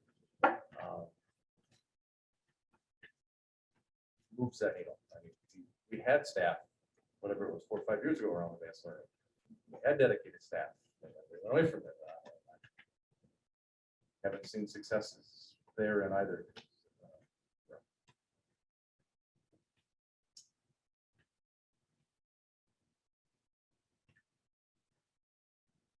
I agree kind of, Dave. Like, I think with the problem where I struggle, and I think what you're trying to say is this is COVID related, right? This is the and I know it's an opportunity. It's a great opportunity of money, but it's based off of COVID. What has COVID done to impact our kids? We could all go on and on and on. And we don't have one quick fix for that. But air conditioning was an issue, whether we had COVID or not. And it's hard because I would love to use this opportunity, put it towards air conditioning. It seems like a great opportunity, but there is a struggle. Doesn't mean we don't want air conditioning for these kids, but air conditioning was a problem before COVID. Curriculum, you said, is a regular budgeted. This is something we should be doing. I feel like this is, okay, so we're gonna use it, or ESSER, the network. To me, this is all fiscally responsible. This doesn't hit the 6 items. And I'm not saying we shouldn't be fiscally responsible. I'm not saying that. But we're missing a lot. And I'm disappointed that we're this far in and we really don't even have anything in effect for maybe what, two years? By the time curriculum is piloted, researched, I mean, I would hope it would take some time, but we don't spend $2 million quickly on just some quick curriculum. You know what I'm saying? I do, I understand what you're saying exactly.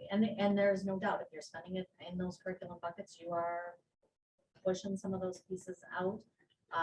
We tried to sort of balance, thinking about, anticipating our fiscal cliff and thinking about some of the things that we could take out of some of that spending, and still would address the really strong learning needs of our kids. So that was part of the thinking there, but I certainly understand what you're saying. And there's certainly dollars we can put into classrooms more quickly.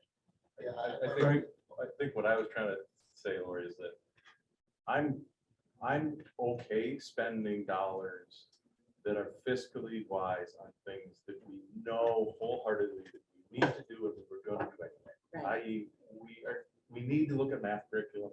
We need to probably spend some dollars there. I'm wholeheartedly good with that. Right. I'm good with even saying we needed to replace the cooler here. We had a cooler, it's not working, we need to replace it.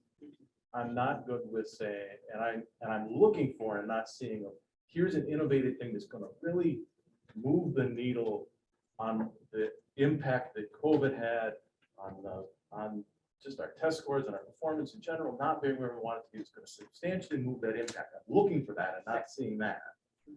And I'm seeing things that are stretches of a wish list of things that are great. Like AC of saying it would be great, but it's not, it's a level removed from where I want to be. Craig? I'm actually with you 100% on a lot of the student success piece. I think that there's definitely, I do think that it needs to be more diversified. So we're spreading out that, those dollars over the course of many different areas within our district that can be influential and make a difference under the student success. Where I'm lost is the part about the air conditioning. I've evolved a little bit on this, but I do feel that the spirit of ESSER funds was also for the federal government, federal tax dollars being used to help ease the strain on our local tax base in a time of need. And these referendums have failed in the past when it comes to air conditioning in our buildings. And here's a chance to finish the job that the taxpayers have decided to invest a significant amount of money in these buildings. I feel that going forward, that it is the right fiscal decision, because it's not going to be any less expensive to put air conditioning in these buildings. It's going to be more expensive going forward in the future. I don't see a need to kick the can down the road. I see that, the plans, the intentions were always there.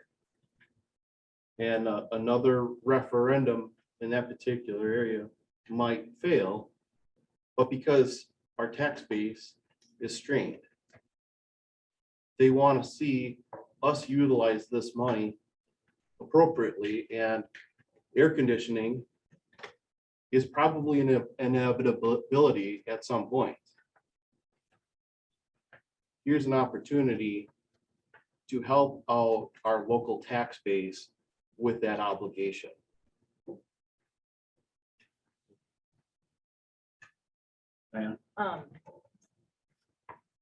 On those really hot days, learning loss does occur. And so as I look at ESSER funds, and I'm late coming to the party, I don't have all the same background that many of you do. But I looked at this ESSER proposal in terms of learning loss and how do we advance learning for kids in general. And while the air conditioning does not directly address COVID, I looked at it as a broader scale to say, okay, it's hitting a large population of kids on a lot of different levels. So I appreciate and understand where you all are coming from. I just took it from a different lens, right, wrong, or in between. I was one of the first to say, just like you did, David, this is what it said Esther was from the get-go. This is where it should be falling into that. But was there a little more wiggle room that came down the pike as time went on? It wasn't held as tightly. That kind of opened up, if I wasn't mistaken, a little bit. So I kind of went with a broader scope. The same coming with the curriculum adoptions. At first I went, why in the world are we spending so much on curriculum? And then, okay, how old is some of this? When does it need to come through the cycle? Some of it comes to an implementation piece. And again, if it can address all different levels, like it didn't have the special needs, it didn't have that. But a lot of the newer curriculums do have the scaffolding where it's got the lower level, the higher level. How do you meet those things? So it's making that much easier for teachers. I do agree with you, Tina, that trying to do that wham, bam, thank you, man, in one shot for the elementary teachers especially, that, oh my gosh, this is going to be hard. But then I trusted the elementary administrators wouldn't have put that onto the cycle if they didn't feel it. So I'm trusting the elementary administrators wouldn't have put their teachers through that and wouldn't have said, hey, I think our teachers can handle this, if they couldn't have done that. So as a little bit reluctant as I am to say, oh, wow, we have all these curriculum things in the next 2 to 3 years. How much, I'll just talk math, for example. I don't know if there will really be K through 12 all needing math textbooks at the same time, same thing. Is that really realistic? I'm a little disappointed in that the studies haven't really, is there preliminary studies and stuff done? Don't know. I don't have, but I'm new. So I don't know if that just hasn't been there yet. Again, coming late to the party is kind of hard. But I am trusting him at one point, but I'm also questioning that. I want to make sure everybody's heard. Doug, you're. Well, I hear, about, leading things off the table and off, we could leave $1.6 million in curriculum. We could leave $2 million in air conditioning, but I didn't hear any proposals or any ideas of what can we add that would make up for that.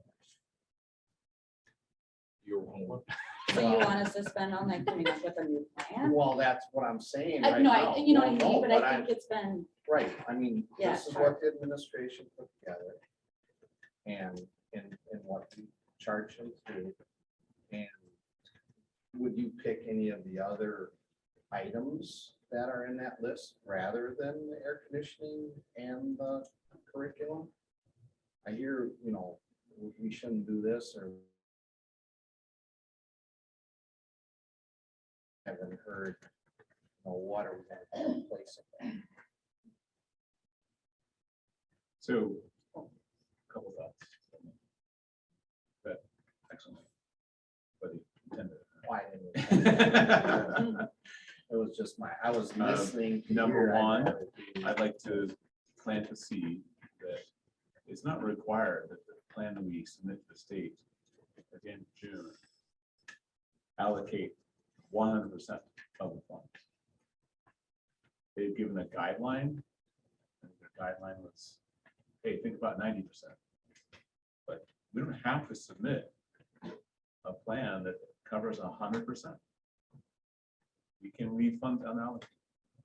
We feel there's areas that need attention, but we're not sure what that looks like yet. We can leave ourselves room. Call it contingency, call it, whatever you want. I'd also like to add that we will have a change in, we have a new superintendent coming on board. And I think it's important that that new person has some leeway, be able to work with the administration and put their lack of a better word, put a little bit of their stamp on it, right? Okay. And not feel like they come in with their hands tied, that everything's already absolutely set. Like, so I think there's some argument here. for leaving ourselves some room and not allocating all 4.7 million. Leave some on the table for us to continue to mull over this summer. And what to do with that. And in that regard, there are two things that I'd like to suggest. One of which directly hits on the point that Lori brought up, which is one of the DPI's items they have in their high-level categories. It's after school and summer school. I would like to see us do far more with summer school than we're doing right now. I'd like to see us exploring after-school programs, whether they be mentoring programs or whether they be tutoring programs or a mix of the both. I don't know whether it also represents perhaps looking at something like expanding the reading core concept, even though it would be federally funded, but reading core concept of how do you bring in volunteers into the schools to work one-on-one. I mean, if that doesn't get to the learning loss, like Extra learning time? I mean, that is, there it is, right? Each of those kinds of things, to me, are very targeted, very near term. And we don't have to reinvent the wheel. There are districts across this country who already have been and continue to experiment with new programs and initiatives in these areas. And we can borrow from the best of them. And again, I'll go back to summer school. We're already into it for this year, but like frankly, for next year, can you just say that pretty much all of our students wouldn't benefit from some sort of academic program during the summer? All of them could benefit. And so we need to, in my mind, aim big. I realize that's next year, not right, but like, I think we have opportunity to spend some time, and I don't know what these things are going to cost. I don't think it's in the realm of buying textbooks K-12, but there's some expenses necessary. And again, can be left to that. We don't allocate everything, and part of the intention of that is to do that. And you could look at shifting some dollars away from curriculum to that, in addition to possibly shifting to some of the other options that were left in the document. So that's two central thoughts: the contingency idea, don't allocate it all. Number two, let's start working on mentoring / tutoring / after school / next year summer school. And the one other thing I'll add to that is, how do we as a district become more effective in engaging parents? Both in terms of as communication with them, but as full partners in this. And that's not unique to Watertown. Every school district in America has the same issue. How do we do a better job of providing them with opportunities that can truly impact their child's education? Again, there's lots of pilots and initiatives going on out there. We don't have to invent the wheel, look at what's going on and figure it out. But I do honestly believe that if we were to hit those two things, the whole mentoring, tutoring, after school, summer school, and parental engagement, we would see some pretty substantial gains in a pretty short order amount of time. Not the 2 years plus 3 years of implementation. It would be. So those are a couple of thoughts. Everybody said a lot. I was gonna say, I like a lot of where your train is of what is. The one that challenge with a little bit is I get the after school and summer school. Yep. But I feel for the majority of our kids, we don't need more hours with them being marginally effective, we need to be more effective with the hours with them. And I recognize that. That's part of what I was just suggesting, for example, the mentoring tutoring can take place in the school day. It's a matter of, and essentially enrolling the community to join in and be there in the classroom to help. And that's why I threw out that idea of how to expand that reading core type idea and get people into the room where they can be meeting When with do we students start and working with discussing students on a one-to-one basis. Yeah, so where do we, and is that something we can work on this summer? I would like to think so. I don't know how long it's gonna take, right? But I think it's- that's kind of where I'm at. Like, would like to see a little bit more that we can give and be focusing on even next school year.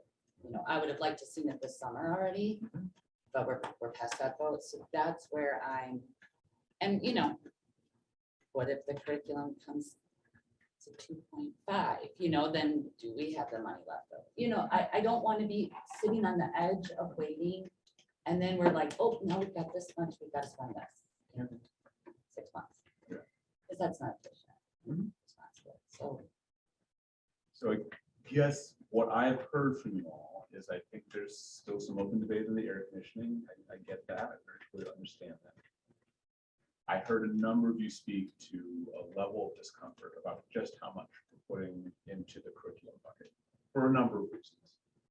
But if you'd like to see it somewhere else because you're concerned about too much at once, there's a number of different reasons in there. Those are two main themes that I heard from folks. And then in addition to, and how do we do more here and now as compared to before? I think that's what I heard from you. If I summarize that correctly, then may I suggest a course of action? We could give feedback to the administration that we'd like them to reassess the prioritization around the curriculum and see if some of that can be peeled back and leave more in we'll call it the contingency bucket right now to be allocated in the near term. So not a year from now, but give us some time, give us as a district some time to look at some of those other options.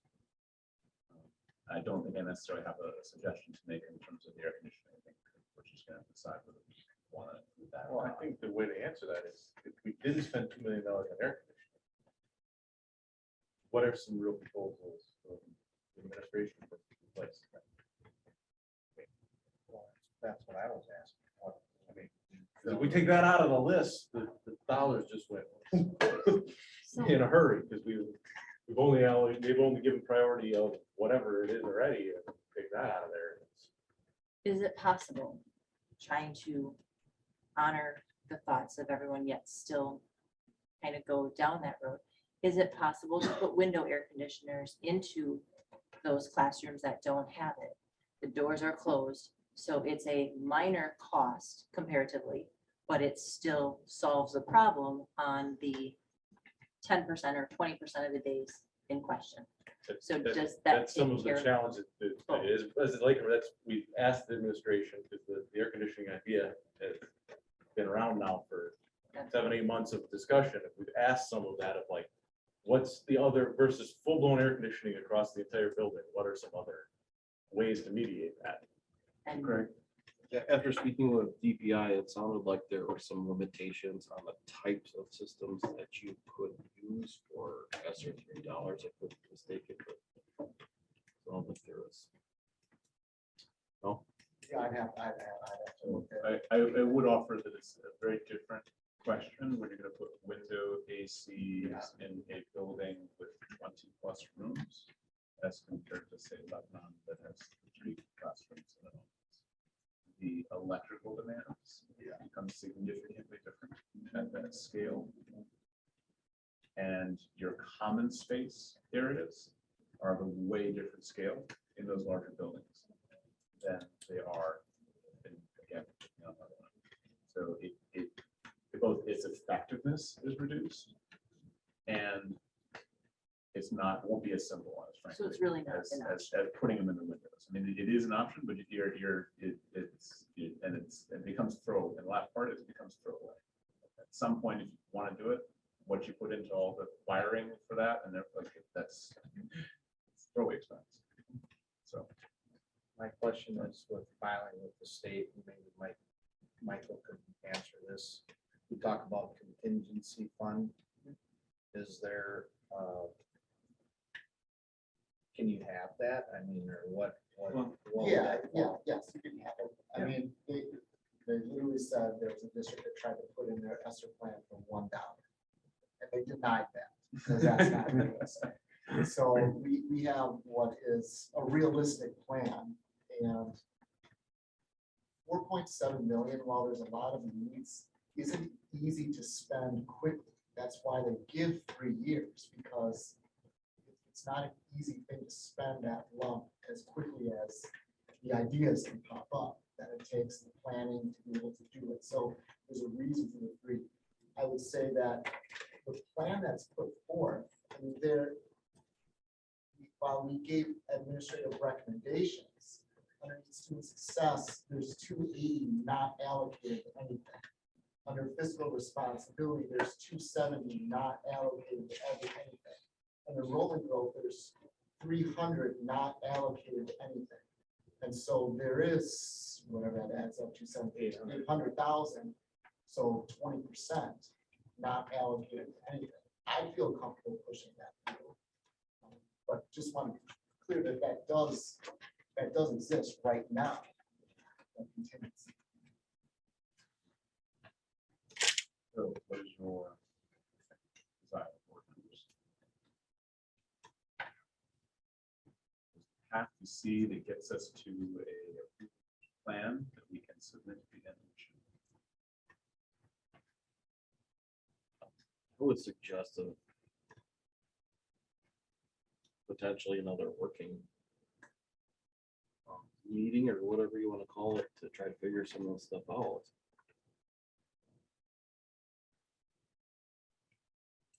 I'm not there yet. And I feel like this plan needs to be somewhat cemented because that we have so many stakeholder input and including surveys that went out, and we see what happens when we disregard surveys. I'm not on board with that. I think we need to have a clear plan, and the idea behind reviewing it in 3 months, 6 months, wherever that time is. We know how busy we'll be leading up to January. You know, it's the busiest time of year. You have to have something that's a little bit more set. And we're gonna have to get on it if we're gonna get there.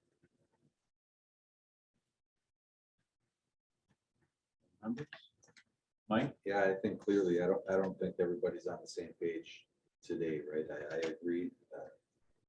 Put this off for another meeting, but we have to kick it here. If we were to defer this to another meeting, for example, take over the fiscal agenda meeting for June, what needs to happen between now and then for us to make that time most productive? Is that the homework from amongst us and or homework of the rest of the administration? I want to make sure that if we're going to take that course of action, what's going to make it so we walk out of that meeting with the highest likelihood? I would say a little bit of both, right? I think we should have a plan A, a plan B. What looks better? What can we all sit down and agree on? Can we pull a little bit from one and a little bit from the other? And come up with maybe a plan C, but truly, you know, obviously the air conditioning is contentious. I mean, where I stand on it, but I definitely understand where Dave, for example, is on it. It makes sense, as I was saying. So I mean, let's fill that box then. If it's not there, let's have a plan for it. What does that look like? I think that's what needs to be at the next meeting.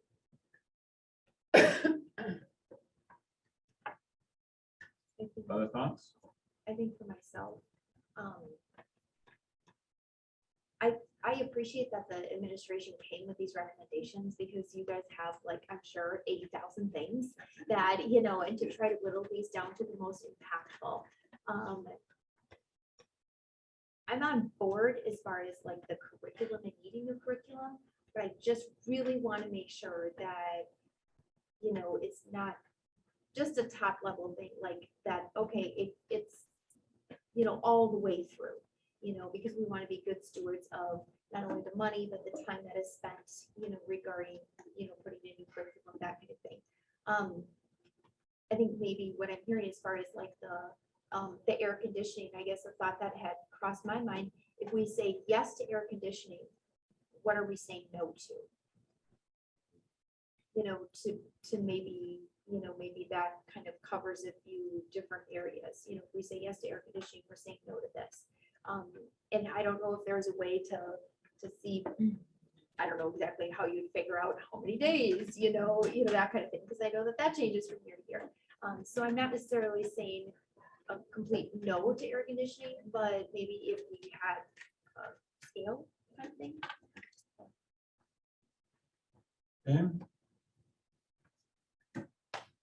Every board member just does their own thing and put it together and see where it ends up. I don't know.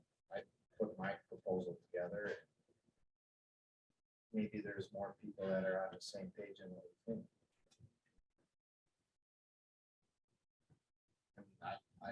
To me, whatever, what this is right now, I'm good with all of it. I mean, it's a starting point, and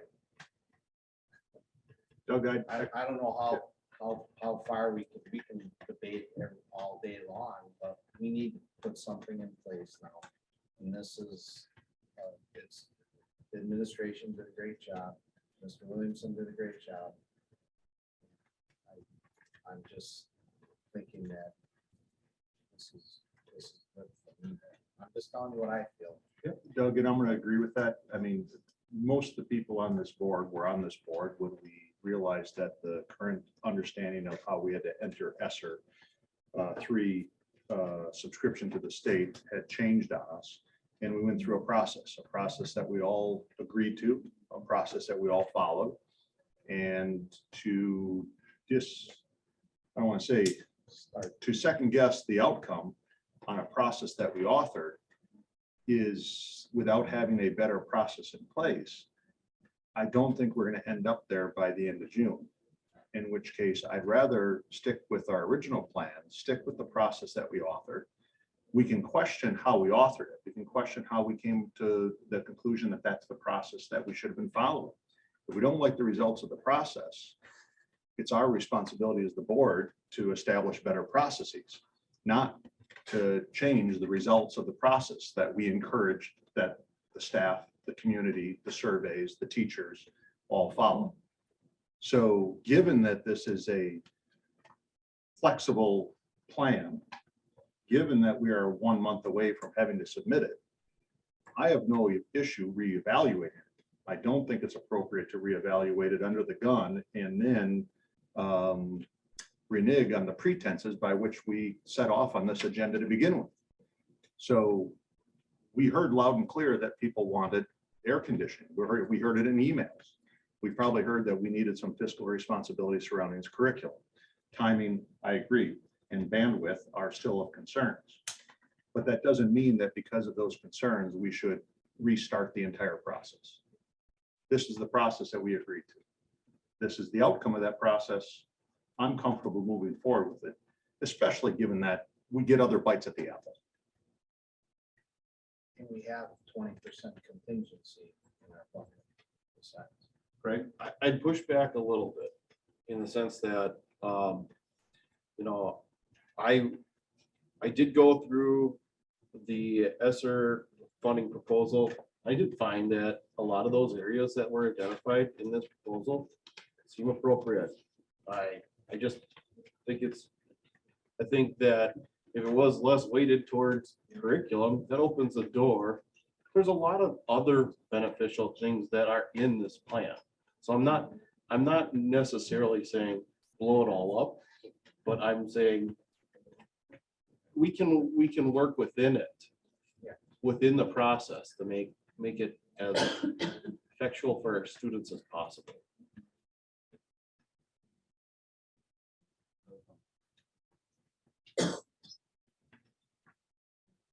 So this is just a discussion. We're not making a motion to move forward. with it. Not a motion. As I make sure it's very beginning. This is not a unique taking action. Just double checking. That's it. Frankly, I think the most likely outcome is one of two things. Either it's pretty close to what we want, we might make a few little tweaks, but we're okay with it. Or it's no, solely we're not what we want, in which case we get a major issue. I frankly think I've heard from most of the board that you're more leaning toward it's mostly there. We might say it's a little bit further away than some big pieces, right? That you might need. But I think I've heard a majority of the board say it's close, and maybe if we could find room for 1, 2 other things, then.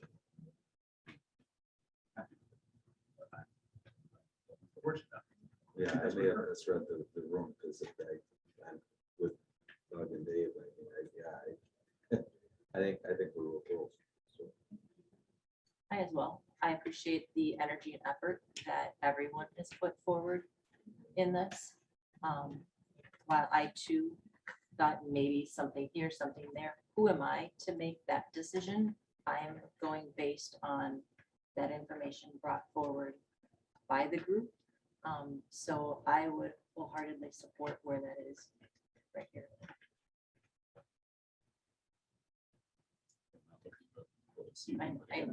Correct.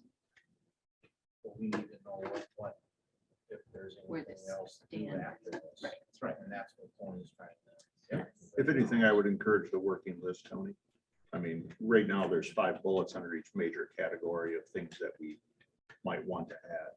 But tonight, I heard a lot of other good ideas that aren't on the list or peripheral to the list, that coming up somewhere in the Education Service Center, that we can have a working list, whether it's on Mike's desk or anybody else, where these things can be added to it so that we have a functioning list that we can always revert back to and maybe dust off. But I don't know the best way to achieve that, but there was a lot of good ideas brought up. It's just that, as you just pointed out, Diana, it's not going to be something that we're going to change between now and the end of June when it has to be submitted. There's not enough time to stick to our process. I think one way of looking at this is that over the next 3 years, we're trying to sit here today. And to me, I'm looking at this thing over the next 3 years. We're hoping that some of the stuff with ESSER is going to offset some things that we would do anyway. And there may be some things that we're going to do anyway that would be on the ESSER list. So we're trying to sit here and, in essence, put a scope for the next 3 years of all of the special projects, discretionary work, the bandwidth that we have to accomplish that. We're trying to put a scope around all of that and say, yep, this is what the big rocks that we're going to be trying to be moved for the next 3 years. Here they all are. Because we can't come, we don't have the bandwidth to come and say, and this, and this. So, latching on to what David said, perhaps a next course of action would be, again, I'm going to take a portion of the time from the fiscal meeting to develop the next up list. Or here's the things that we think would be next up on the list based on available funding and or changes that happen, if something comes in less than what we expected, right? Here's our next up. More than what you think. Is that? I think I appreciate that, because I think what I'm worried is this is just, it's gonna take long, and we're not gonna come back to it. We have a lot, it's very easy, and I would like to see that we can be creative with some ways to get something going next year. And that could include Including this. other items that were identified by Yeah. the administration, but not included in their full Yeah. recommendation would be, these also, we're looking for these to be next up. Craig, please. I'm open to, I like the idea, so we should definitely have a meeting, but I want to be considerate to the fact that this has to get submitted. Yep. And And then, yeah, that's why I was suggesting that structure, because it's not changing the core of what we're essentially tacitly saying here this evening is proceed on basic assumption of what is presented here. It has not been approved by the board yet. This still requires a final vote. You can go ahead and safely proceed with the preparation work there. Because what we're mainly going to focus on is the dollars left over, and or when things come under budget, what would we allocate toward? And that would not affect, again, what we would initially be putting in at the end of June in the system. That's why I was suggesting that exact. that. just want to give us enough time to. Yep. Yeah. Exactly. What I would do is I would put in everything that we have into the portal, into the site. Yep. Print that off for the board as the June attachment. Yep. And you're in essence, then you can say at that point, add this, Mike, add that, or do this or do that, and then it's just ready. But at least it's all there. At least- Yes. Yeah. Just so you know what you see in June. That would be after fiscal before the next board.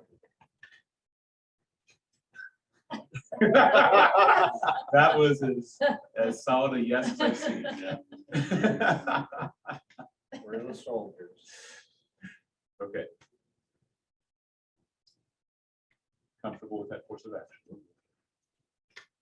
So Do you just need any to, more information? I guess I'm wondering, do you want more information before June? Do you want me to get in touch with construction manager for air? Do you want us to reach out to curriculum vendors and see, are these things connected to evidence-based instructional strategies?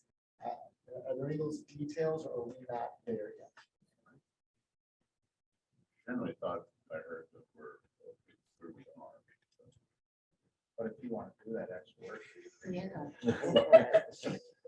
well, and I'll so come and just. take you for lunch or something. Just to clarify what I'm hearing is that for the June fiscal, Mike will do the preliminary entries and bring that. And then you will also be working directly from this PowerPoint to pull whatever it is you think would be supplemental adds to your priorities that we didn't capture. Yeah. And potentially, move some other pieces around. But that is the core of what we're looking at. That is what I And heard. we are not then creating anything additional at this time for, Well, for the then board, the for fiscal. next or for the- Set of, I think we have one set of priority. I think we need The second. a second set of priority from the administration, correct? I would Well, say, if it's possible, I would say. I mean, to me, I'd like to see the Okay. list, well, I'd like to see if there's any new ideas as we've discussed here that pop in, but likewise, to me, we have your A priorities. To me, there's got to be a B priorities, and obviously what's left then is C. I like Lori's idea that what priorities can impact our students immediately. Yep. I think if you have any more, I don't know what they are. We would be happy They're to the provide for professionals. you I would a say, I second would say list. that would be Yep. a thing, a set of, something that impacts kids right away. Because then it's gotta be worked on this summer, so I don't want that to go right. Yep, we can definitely do that. We can take Tony's suggestions, we can take Lori's suggestions, the other things we've heard. We tried to really choose those big lever, big impact pieces and leave those smaller pieces to be sort of moved around. So given that feedback, we would be happy to go back and take another kick at the cat. I think that's not a great analogy. But go back and bring you some additional information for fiscal. We would be very happy to provide that. second list. All right.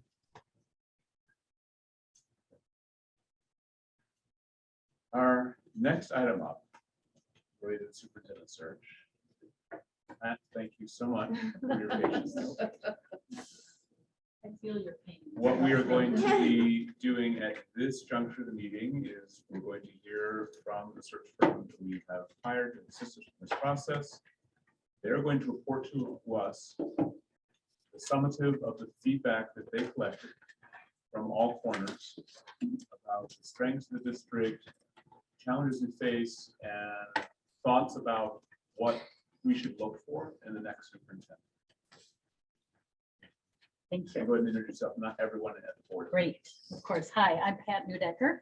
I work for Hazard Young and Latia, doing superintendent searches for districts, obviously for school boards. I've spoken with many of you in either group or individual settings, so I look forward to working with you more. I'm really excited to bring you your profile this evening, and I'll tell you a little bit about how that was put together.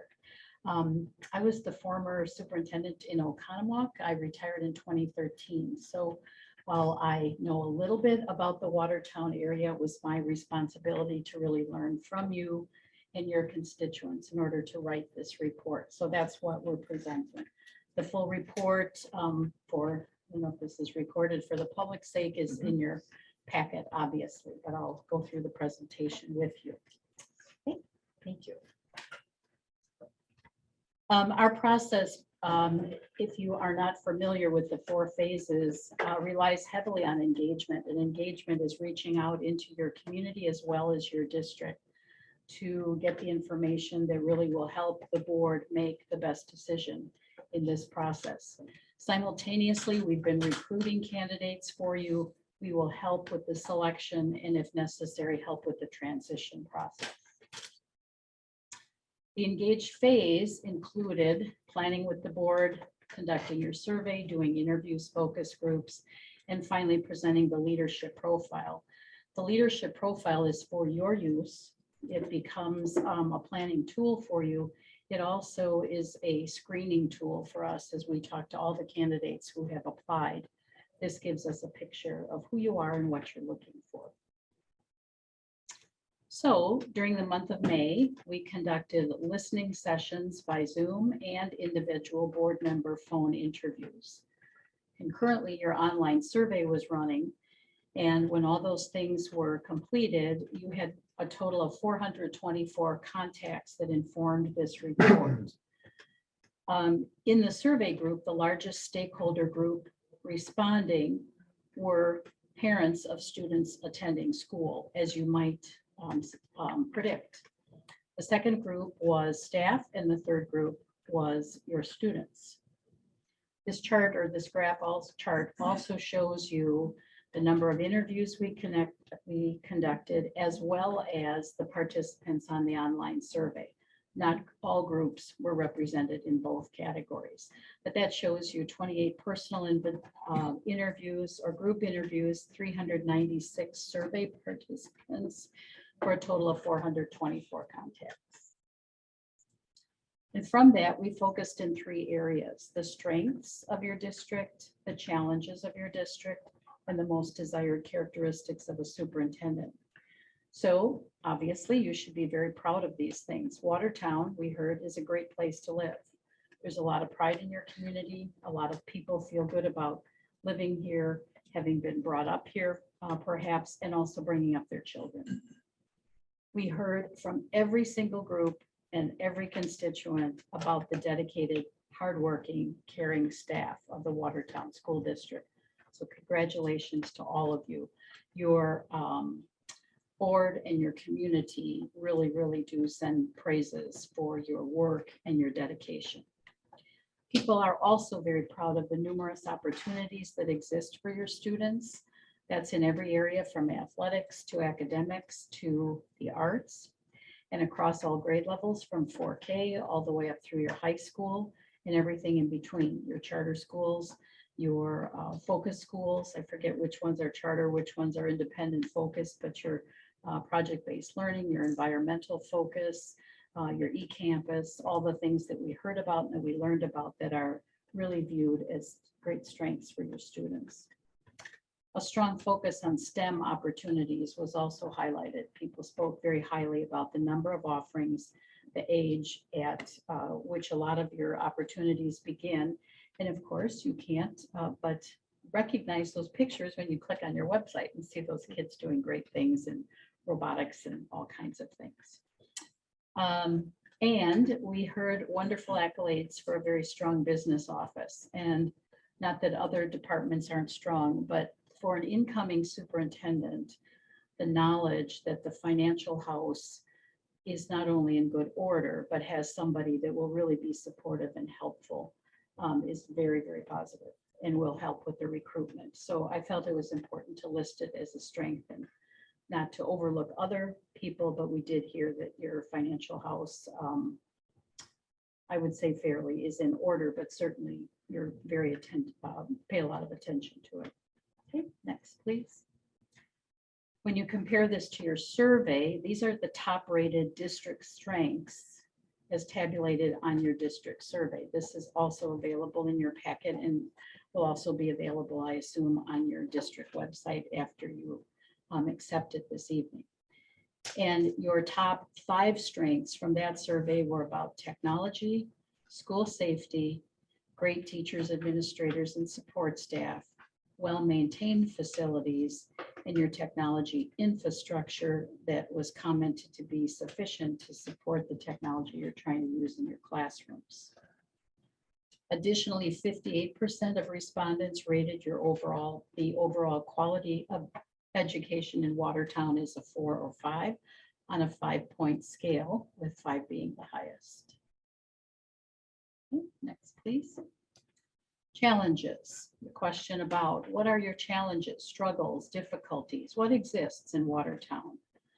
And I should mention that in all 3 categories, the strengths, the challenges, and also the attributes for your new superintendent, we have a lot of data, but we report out themes across everything that we heard.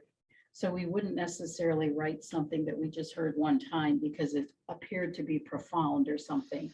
We look for themes across all the groups. And I would say in almost all, if not every group, we heard that increasing academic performance for students was first and foremost here. And there was a great sense of urgency. Perhaps a comment to help you understand that would be that that is based on your Wisconsin State report card and your test scores. But quite frankly, without perhaps a graduate profile or a bigger picture of what a graduate should know and be able to do coming out of Watertown, people will rely on your test scores because that's what shows. So I think increasing performance, perhaps deciding on a graduate profile and reporting out were things that some groups did offer as suggestions. We mentioned the strength in your business office, but obviously with declining enrollment, with your referendum funding that will fall off in the near future, and challenges that all school districts combined with the funding formula in Wisconsin are experiencing will require fiscal forecasting and management. So a continuation of hands on the wheel that you've done as a board with the strength of your business department. People also mentioned board development, and again, not a criticism or a concern, but you are not alone in having new board members on boards that frankly have not hired superintendents, even if you've been on the board for several years. And it goes without saying that a new superintendent coming in will need to work with the board and work on governance and also your policies and procedures of how you're going to work together.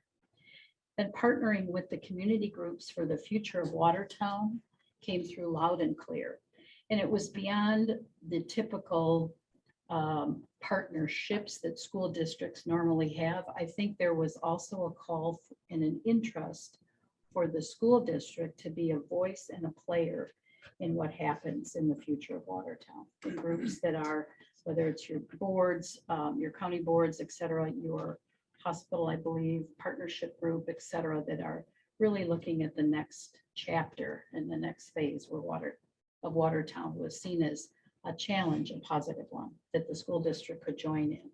We heard things like Watertown as a community has perhaps not grown. However, maybe your census has grown, but your school population has not grown. So with that in mind, I think this partnership and looking at the future of your greater community was also important. These are some of the specific comments that we heard, and I think they do support and they align with the survey characteristics, which will appear next. Obviously, a strong leader, but specifically a strong instructional leader. I think Cassandra and I know and understand that you have to wear all the hats And you certainly have to know the financial side of the house and the operations, but you have to know instruction and what it takes to move those levers. And I believe your next superintendent will need to focus first and foremost on being an instructional leader. Somebody who is courageous with a backbone and can stand up at a time when schools and communities and students have many issues pressing on them. Someone who's visionary and skilled at knowing what's possible, but also in how to get there. A change agent, a team developer, someone who has the ability to set clear expectations and follow through and expect accountability. Somebody who shows dedication towards your school and community, and will do that by being a highly visible leader who's willing to invest the time and energy necessary to develop relationships in your district and outside. Someone who is skilled in closing achievement gaps, and someone who's skilled in board relations and policy governance. Again, I think there's a belief system and dispositions that come with these positions. It appeared and we heard that you are definitely looking for someone who has that belief, but also has the skill set to do it and make things happen. Next, please. And then from your survey, your desired characteristics, the top 5 or somebody, and this is all groups, all your, you had 5 or 6, I believe, individual groups. This is your aggregate total. Foster your positive professional climate of trust and respect, being visible in the district and actively engaged in the community, recruiting, employing, and retaining effective personnel through the district and schools, providing transparent communication and establishing a culture of high expectations for students and personnel. There's also there are 2 graphs, if you will, in the survey data that shows how each individual group responded to 2 key questions or question areas. And they appear on a line graph by colored circles. So very quickly, you will be able to see if those circles are close to each other and they're tight, there's congruence across those groups. They all pretty much agree the same thing. If those groups are spread out, then they have different opinions. And in your survey, as in many school districts we've done this year, there seems to be congruence in what you're looking for in a superintendent. That's good news from all the different groups surveyed. There seemed to be more consensus of what's needed, but there seemed to be more variance in their impression of your school district. And sometimes that's a matter of communication. It's a matter of what your public knows, what your external knows versus your internals. There's a lot of factors. It isn't necessarily a negative, but here again, that survey data, if you will, is kind of a roadmap for you as a board and your superintendent as you begin your next chapter. That's in the report as well. Thank you. Questions or comments? I do have a quick timeline to show right after this, if you want to put this up just for your and the public's sake. Obviously, we're Mike Ritchie, the partner I'm working with on this search. We've screened all of your applicants. We've talked to all of them individually. And in your closed session this evening, we'll be presenting all of those candidates to you. And I believe we'll be talking or helping support you in moving forward with your first round interviews, or depending on the number that you choose to interview, will probably remain confidential. In Wisconsin, you might recall that if you are looking at 5 or fewer candidates for a position like this, those names are public. So we recommend looking at 6 if we find 6 highly qualified that you like. That allows you to keep that slate confidential for your first round, select your finalists, at which time those names become public. And I always like to mention that because we really pride ourselves on community engagement with staff and your stakeholders and everything. And then we get to this part of the process that's very, very, very confidential. So I just want to make sure people understand why. And then we'll be moving quickly to help you with finalists, public forums, if you're interested in having that. in supporting you to cross the finish line July 1st with hopefully a new hire. So questions? The board members' questions on what you heard. Again, I'll say for myself, it's not, I looked at it as we hired them as an objective third party. It's not for me to say they didn't hear that. They reported to us what they heard. So if you have questions about, you get a better understanding of what they told you, that I think that's fair and appropriate, but I, for one, am not going to say, well, you didn't hear that.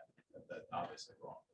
And we are really careful about looking for themes, because you know, when you do just an open invitation, you know, you could have two people speaking loudly about something that might not necessarily represent a larger group. So we're pretty cautious And about it's also how we important to understand, present. The serve, both the mechanisms that are made available are self-selected.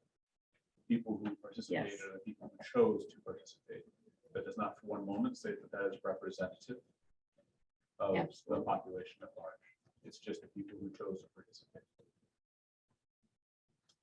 Yes, Doug. You mentioned in one of the slides, it said 58% rate the overall quality as a 4 or 5. What is 58% good, bad? Do you have any? So other it's a hair districts above are- average, in my opinion. I It mean, when is you look what? at it, so 58% of all of your folks that took the survey, Right. which were highly your parents and your students, you're just a hair above 50% saying this is a great school district. I'll re-ask the same question, Beth. Thank you. And Doug, I was on the same line. Yeah. And not that it's really relevant for our superintendent Right. search, but you conducted how many of these in the state of Wisconsin this year? Probably since January, but we're probably about up to Okay, 10. let's say 12 months. Yeah, 8 or 10. Oh, well, probably 15, somewhere in there, Okay, 12, so 15. how are we doing?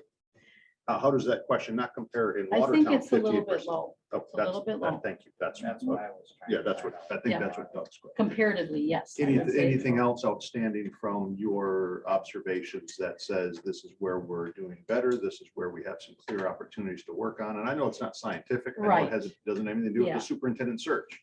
It just Right. has to be. Well, there's a for little bit of a our- hunch, and I do have, having been very close to this work, a little intuition. I think you have, and I shared with a couple of board members, an impression of people who are extremely caring, nurturing, hardworking, all of those things. But your measures don't really show the progress that you should be seeing for what I think I learned and heard and meeting people who care about kids, work hard, would give above and beyond for the students in your district, this across the board. But if standardized test scores are going to be your indicator, you're not getting there. Any other questions about the profile? It's key input for all of us as board members as we move through the interview process. You have your own individual perspectives. Now you have an independent third party that's collecting perspectives from many corners of the district. Tina? I just appreciated the easy to read format and things like that, so thank you very much. I You're was able to follow it and clear, Great. good communication on it. So thank you. And not to tip your hand, but you really drew some very top-notch candidates. I'm really excited to see you. I'll just say next. I don't know what next will be. But I'm here for you, and I'm really excited to walk you through the slate and the applications. So should be proud. People do want to come here. Thank you. Pat. You bet. Thank you. You bet. Thanks. Our last item under strategic discussion is our safety drill evaluations. Any questions on safety drill evaluations? We know we just have to present those to the board. We did our run drill in May, and it went very well overall. But any questions on the evaluations? Yeah. I did just have a couple of questions. So walk me through maybe a little bit as far as like, okay, so I don't know exact specific dates, but RMS had a gas leak a while back and things like that. And so ideally we would have, or the safety plan that, would have been followed and things like that. And I was not there. But it seemed like it was a bit chaotic and the plan wasn't really followed perhaps the way, as smoothly as perhaps a drill would have gone and things like that. And so I would say that's unexpected. fair, yes. But with that, just feedback that I heard about it, was kind of chaotic. People didn't quite understand what was going on and things like that. And so is there, from that type of a process, is there like an after action review that you do with all of the partners? I mean, the community partners or whoever else you work with. And then from that information goes where or how is that then applied so that hopefully there would never be a next time, but how does that affect drills and things like that? So yes, all of those things. There were a lot of things in the timing of this particular incident at RMS that made things especially challenging as people were arriving. It was very difficult to get communication out because we didn't know what the situation was and we didn't know if we would be evacuating or not. So it was definitely a high pressure situation that we were executing in a very quick way. And in addition to that, traffic was really bad. So people who needed to get to the scene were struggling to get to the scene. So what do we do after an incident like that? We meet. So I met first of all right away with the RMS team and we processed how can we get communications out more quickly in this sort of a situation. In this particular incident, I was en route and stuck en route. My assistant, who would typically set up a follow-up communication in lieu of me, was out of the office, and all of the staff at RMS were actively engaged in responding to the situation and communicating to students and families right away. So our biggest struggle, I think, was the communication piece. We then met with the fire department, the police department, who am I missing? City, Jason, me, and processed as well with them in terms of what went well, what didn't go well. We all agreed that, the actual execution, the whole event was over in I think like 38 minutes. So it actually went quite well. However, because of the timing, the communication was the most challenging piece, and we worked on how we can communicate out more quickly with the understanding that our first priority is responding to and making sure that the students are safe. Our second priority is communication. So we didn't have accurate information to share with people. So we needed to find out what the accurate information was and get it communicated out. But the first thing we need to do is make sure the students are safe. So yes, we process all those events. Okay, I'm guessing that you do. And so then my follow-up question, as far as,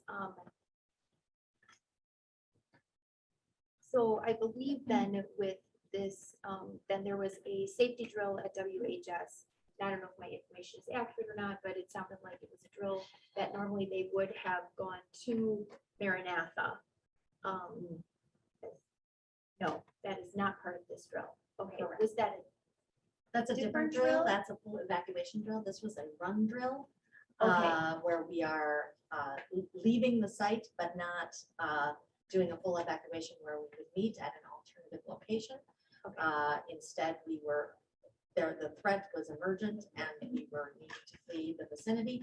And so the students were directed to do that, which they did. And then we had police and staff at all the different sites ready for those students to come to them and talk about what they would do in the case of a real emergency. Was there a recent evacuation drill? No, we are going to do evacuation drills in spring. Okay. I'm sorry, fall. Okay, okay, all right, there's some confusion. Okay, thank you. Absolutely. Right. Maybe just a touch of feedback. It's we, parents reach out to us, and one of the things that was concerning was that sometimes kids they miss part of the discussion, part of the script that's being read for the safety drill, and yet the hope was that it sent out to parents after the event, perhaps maybe sending that script out prior to, and I'm not sure if it has been done, but so that parents can actually read through that script and discuss that with their children to try to help set them at ease, because I know that some of those kids would read through that or listen briefly through that script and not have an understanding that they're supposed to go to the nearest exit, not go all the way across the school if they're in a different classroom.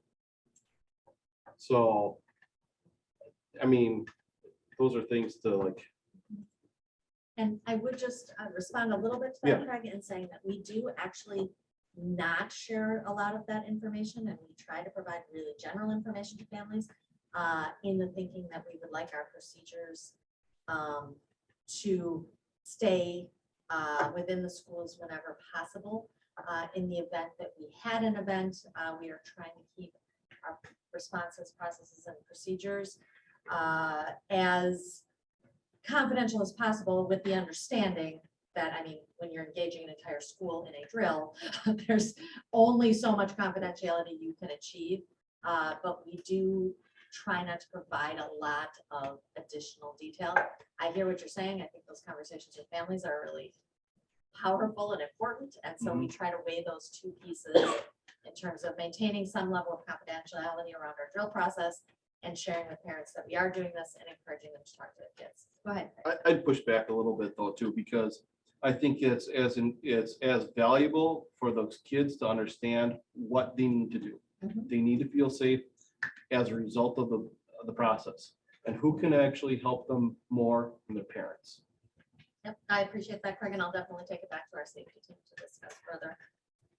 We do plan these in coordination with our safety team, so thank you. Any other comments on that? All right, reports, superintendent's report. Are you pull that up for me, Tyler?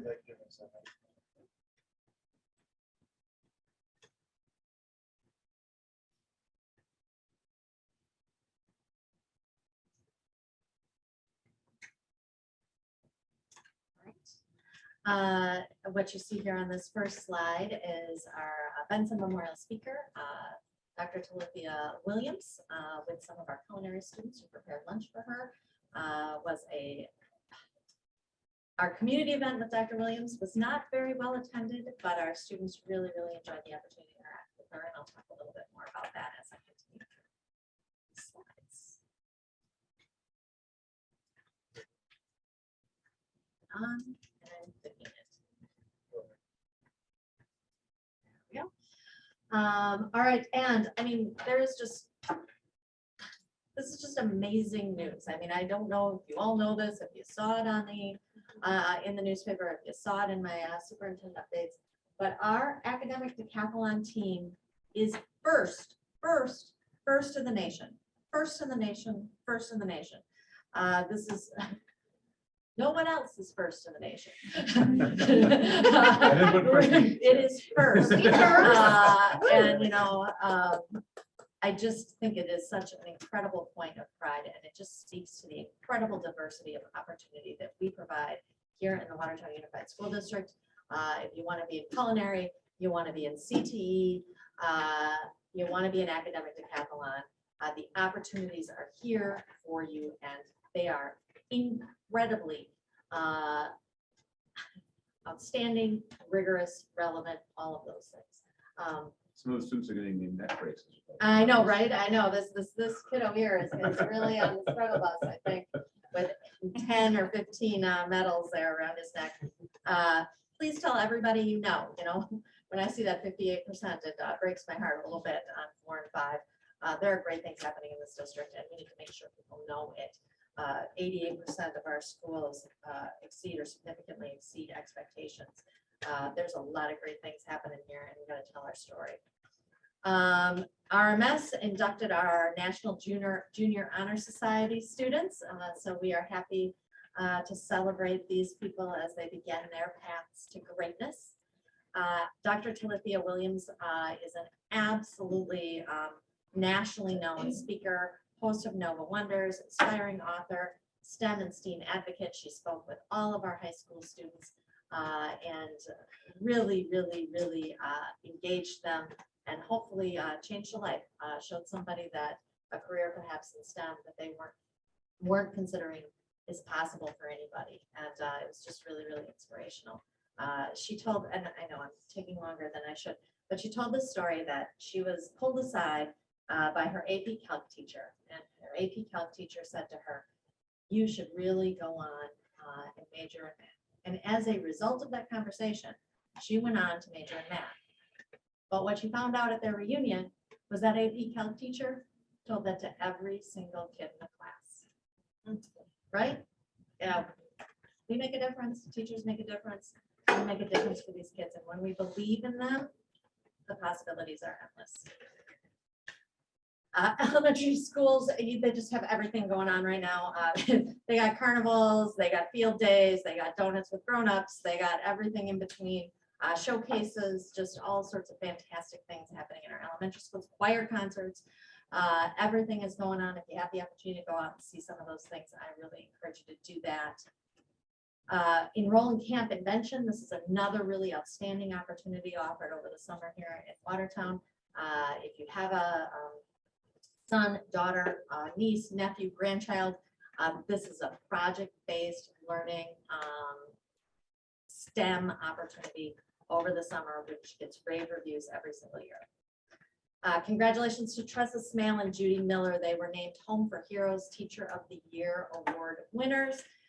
Both exceptional teachers here in our school district that were recognized by their colleagues and students for being leaders in their schools and in their fields. Congratulations to Owen Harris and Carter Hess for being Cole Scholarship winners. This is a very rigorous award to win and fantastic news for these two very deserving students. And our prom, yay prom. Prom was amazing. Back to the proms that we have seen previously. The students really look forward to it at a junior court and a senior court to make up for the years in which we potentially had missed that. Here are those junior and senior courts represented. We had Career Exploration Day at RMS, another fantastic opportunity. We partnered with the chamber. We brought in business community to meet with every single seventh grader. I know Tina Johnson was there. And then we also sent their students out into the community to see the diversity of opportunity available for them. Unexceptional day. And a whole lot of really brave Chamber of Commerce members who came in there and instructed these seventh graders without batting an eye, and they gave fantastic little prizes as well. May is the month to celebrate everyone, administrative assistants, principals, assistant principals, and our staff. So I hope you took advantage of that May 2nd and 6th to say thank you to a staff member here in the WUSD. You did provide all of our staff with Kramer's cheese and sausage trays, which was, as it always is, very popular and very much appreciated. Many other activities that took place in our buildings during that week as well. There's so many more things that are happening in May, but that's a highlight. That's all. That's what I got. And thank you so much. Thank you. Any questions on that report? All right, fiscal. All of our committee members were there, both those that carried over from the last and new committee members. So welcome to all of them. We also have Tony, Lori, myself, were there as well. The payment report, we went through that specifically to discuss the exceptions that are found in the purchasing policy and when is appropriate to be getting formal quotes versus those exceptions found. And as always, responded to email questions that were sent prior. The variance report is some things are noted, outliers and why there were some outliers in the variance report, as well as some areas that are tight in the budget or running ahead of previous fiscal years, just discuss why that would be. And then I still expect the overall budget to land around that $3.5 million surplus. And again, that surplus is there to help offset future deficits. So I'd like to stick to that as close as possible. Just went through the budget timeline review for particularly new committee members. And in June, we'll be presenting a preliminary budget to all of you, in addition to ESSER and other things, and June finance. We brought back a topic which was the soft water replacement at RMS. You'll see it as an action item tonight. We'll discuss that in depth about what level of replacement to bring forward. So I'm going to be replacing with hopefully board approval for a hot water softener, as well as to replace the galvanized steel pipes and valves that are found in RMS. We also have a special ed Chromebook purchase coming tonight. Again, this is very similar to last month's Chromebook purchase where we continue to identify those 2015, 2016 Chromebooks that are no longer receiving updates and making sure they get replaced this year. And so these particular ones will be in special ed students' hands. The wireless controllers and data center upgrade, we talked about that tonight already within the ESSER plan. Dave can talk in greater detail if questions arise, but we'd like to bring that forward for approval tonight. Let's get that work started this summer. Oh yeah, and student building fees we'll discuss in June as well. That was brought forward for discussion, but we'll take feedback from this May meeting, dive into that further in June, and really solidify really the meal prices, which haven't been touched in a few years. So we got to land on an appropriate increase for those. And that's a few discussion we were all a part of tonight. But, initial conversation for that fiscal. So our next meeting is June 22nd. You can all be there. Open for all. So not including the items that are on resolution later, which you can ask questions at that time, or are there any other questions? Don't be thinking ahead. All right, thank you. HR? Yeah, so HR met, we had Tina Johnson, that was, began her role as the chair, and she welcomed Mike Higgins, Lori Howland, and Diana Johnson to the committee. We did go through the consent agenda, which is part of the resolution for today for staff appointments, resignations, and terminations. We also reviewed the support staff notices of continuing employment for 2022-23. Also a resolution on tonight's board agenda. And we discussed the summer school contracts that we had a smaller number this month, but still on the agenda for as a resolution for tonight's meeting. We did go into closed session for the purposes of discussing both an individual retirement proposal and educator compensation. No decisions were made while we were in closed session. We reconvened to open and then adjourned. We do have our next meeting date, which is Monday, June 20th, 2022. And I also would extend an offer, if any board member is always welcome to attend the HR committee meeting. So, Come on. right, absolutely. Or you can have a 2-for-1 that week. That was a 2-for-1. So anyhow, then we ended our meeting. All right, comments and questions on that report, other than items that are later on the agenda. Okay, thank you. Ed Services? I can go. So we had our Ed Services meeting on May 10th. There was 3 items on the agenda. They were the Ready, Set, Go presentation, which was going to be a resolution later on tonight. We can talk about it more then. There was also a discussion by Aaron for the high school ELA adoption. That was going to be a resolution, but due to time, we pushed that into June. So we can talk about that more in the month of June. And then lastly was the teaching and learning report by Jenny, which is as it is written in the posting. Not too much to report there, Jenny, unless you wanted me to hit on a highlight. For the most part, business as usual. And all members were present that needed to be, including the new ones, Greg and Diana and Lori, I guess are all new. And then I'll comment the meeting minutes need to be adjusted as it missed Craig and put Tony there. So those will need to be adjusted when we get to approving the minutes. So that was it. Dave, if there's anything else. Perfect. All right, comments or questions on that report? Good. Planning? We had 3 items on our agenda. We reviewed the WUSD scorecard and the progress measures with the committee. We were going to bring that to tonight's board meeting, but as you noticed, tonight's board meeting was rather full. So that will be coming back in June for some additional discussion and updates. Doug Will updated the committee that Board President Tony Arnett is working on a facilitator for an upcoming board retreat.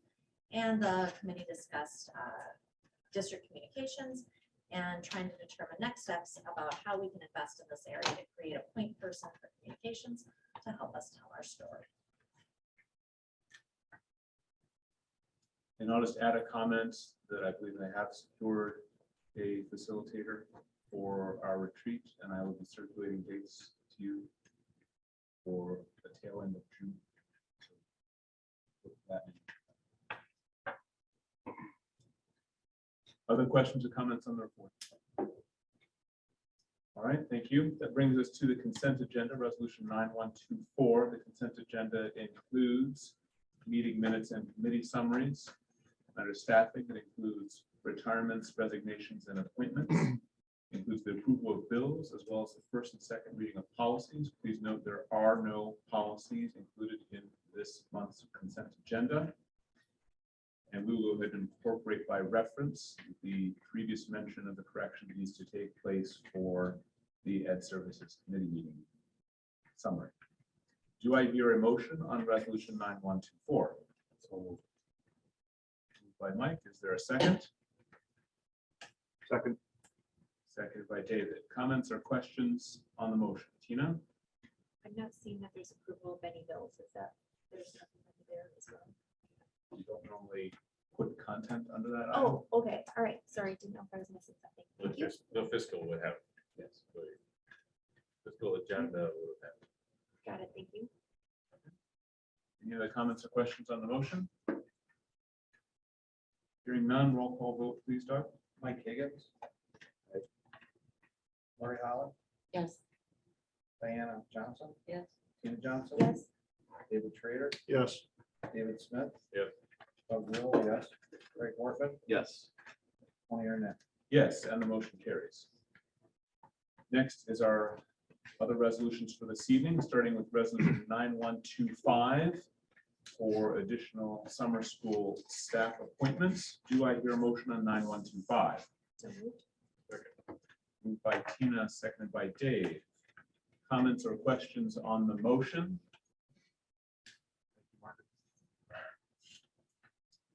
Hearing none, roll call vote, please. Mike Higgins, Yes. Lori Holland, Yes. Diana Johnson. Yes. Tina Johnson, Yes. David Schrader, Yes. David Smith. Yes. Doug Will, yes. Greg Wortman. Yes. Tony Arnett. Yes, and the motion carries. Next is resolution 9126, which is our notice of continuing employment for support staff for the 2022-2023 school year. Do I hear a motion? So moved. Moved by Tina, seconded by Lori. Comments or questions on the motion? Hearing none, roll call vote, please. Mike Higgins, Yes. Lori Holland, Yes. Diana Johnson. Yes. Tina Johnson. Yes. David Schrader, Yes. David Smith. Yes. Doug Will, yes. Greg Wortman, Yes. Tony Arnett. Yes, and the motion carries. Next is resolution 9127, the revised calendar incorporating Ready, Set, Go. Is there a motion on 9127? Second. By Mike and seconded by Craig. All right, comments or questions on the motion? Yes, that was one of the resolutions that came out at ESC. There was still a bit of discussion both at ESC, so I wanted to brief the board just high level on what Ready, Set, Go is, where it came from and where it's going. Originally was created at the beginning of 2020 to introduce families to virtual. There were several beneficial aspects which were seen by the staff, and it was decided to run it again for 2021, where 3 instructional days for elementary were replaced with in-person interviews with students and parents. It was well attended, it was well received, and for all practical purposes, the principals and the teachers thought that it was worth continuing into 2022. Major differences coming into 2022 is that it is now 2 instructional days, but by and large, it is still remains relatively the same, with elementary school students not attending traditional school on the 1st and the 2nd, the Thursday and Friday before Labor Day. In lieu of that, they would be participating in 45-minute meetings roughly with their teacher and their parents, from everything from getting acclimated to their surroundings, having an assessment so that they could be put in faster into guided reading groups, which is accelerated versus what would normally happen.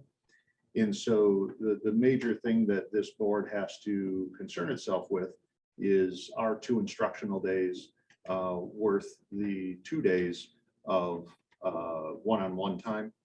We are above the DPI minimum requirement, and that's even after subtracting off 3 snow days, which may not occur, and compared to RMS and WHS in a very healthy position as far as instructional days or instructional hours. So the big question for us is does the cost of those 2 days worth the benefit? And do we accelerate quickly enough to get those 2 days and all those students who attend those 2 days faster down the path than if we did it in a traditional fashion? There are potential options that Cassandra has discussed with the elementary principals. Those options are not going to be brought forth tonight. It's more of a matter of if we want to follow what we've done the past 2 years, if we understand that it's worked for the families, for the teachers, for the principals, then is it something that we want to continue? So if I missed anything on that, Cassandra or elementary principals, I guess we'll take that under advisement if there was something I missed. Other than that, those are my comments on the subject. Mr. President. Thank you. I will add my own that after we did this last fall, I expressed opposition to continue to do this. I think those instructional days are valuable. We have very few things, advancing things, and I think every single one of them counts. And at that time, I said, let's find a different way of achieving the objectives that come out of these conferences that don't take away instructional days. And I still remain of that same perspective. Is this the time where we get to comment? Yeah. Okay. My commentary to that is we had this comment or this conversation during committee.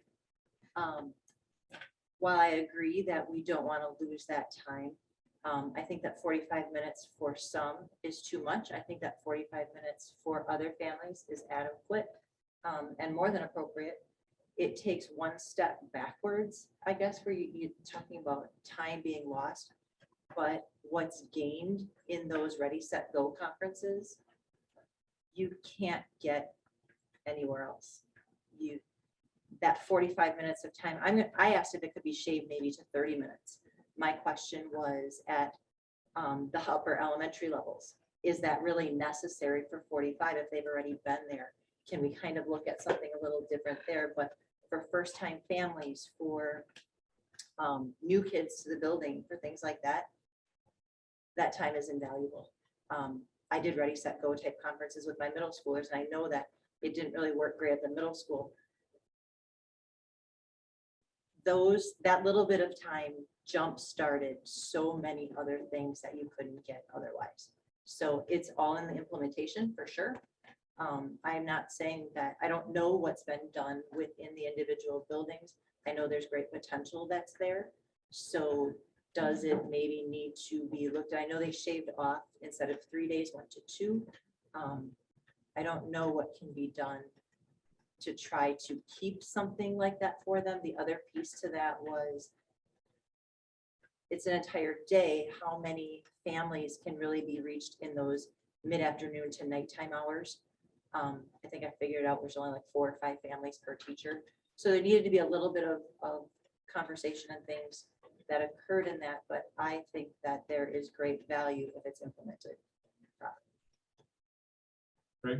The only other note was that it is right after, yeah. Labor Day Right weekend. before Labor Day. So that may or may not affect parent schedules to be able to come back to this.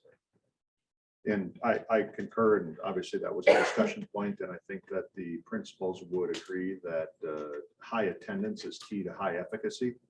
And if this drops to traditional parent-teacher attendance, then it's going to lose most of the punch, and certainly not something that's going to test well in the future. That doesn't mean it's going to pass tonight. It's just that I agree, if people aren't showing up, then it's not going to be something you're going to continue, because there's certainly no efficacy to it.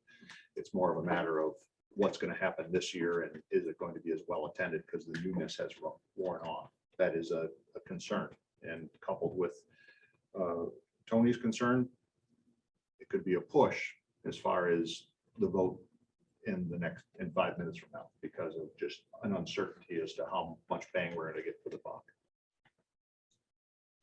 Tina? I think it's a fantastic idea. I think we take a look as far as like the positive parent feedback. It's like 86%, 87, like that's really high, I think. I don't know. I mean, I don't know what you usually get for as far as percentages and things like that. And then even as far as the value is concerned, it sounds like to me that the value that we're providing in that short amount of time. And I get it's, there's a convenience piece for families, but I think if we have that communication piece, that it's far enough out in advance. I think that these conferences, not only are the parents saying that they were of value, the teachers are saying that they are of value, and they're the ones that, would be in those day-to-day interactions. I'm strongly in favor of these as long as they are effective. You know what, then we evaluate it, at this school year. If it's like, oh man, drop down to 30 or whatever, then maybe it's not as effective and it's not applicable anymore. But I can tell you those relationships, I'm guessing that this is where this is coming from, is that those relationships that are formed and, the parents have that teacher one-on-one. When do you ever get one-on-one teacher time? And I think it also hits on, the parents are always saying, if they want, more communication, you've got that. And you've got that relationship that I think can help our kids, like with those social emotional learning, pieces, or if they're struggling, or if there's, different concerns and things like that. I think it's important for that relationship to start things out. And then that child can go to that room. Oh yeah, I've been here, and those kinds of things. So I guess I'm very much in favor of this. So just add one comment, which is the survey that was done was presented in absence of any comparison of value. There was no, it was presented as if it was cost-free. And I would just politely suggest that if the survey question had been, would you exchange 2 in-person instruction days for a 45-minute meeting with your teacher? You would have come up with a different answer out of that survey. It would have looked different. I'm not saying it still might have shown positive, right? But it would have been a category. It could have been. I mean, I understand that. I guess Everybody likes things that are free. Right. I mean, I get that, but I think I agree to Diana's point as far as, the value that comes out of that and understanding that child and that family and everything like that affects their learning. And so I guess that's how I look at it. The last thing I would say, to clarify my position, it's not the outcomes, it's the way in which we do it. We're using instructional days to do it. And I'd argue you can get a number of those outcomes through alternate methods. Other than recognize up to state.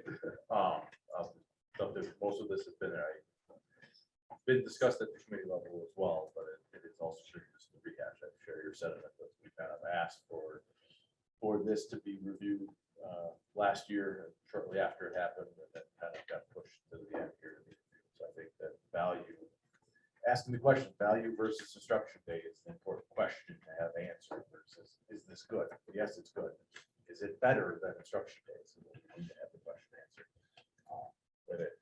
What we did talk about as well, and I think there's another point that needs to be there, is that, as Diana said, that this is intended to jumpstart the school. So where the teacher generally had a week before they really got engaged in the learning, the idea of this is jumpstarting. So now that should happen in 2-3 days. You should be jumpstarting in the school instead. Now you've made up that time with it. So we want to see that that's the expectation.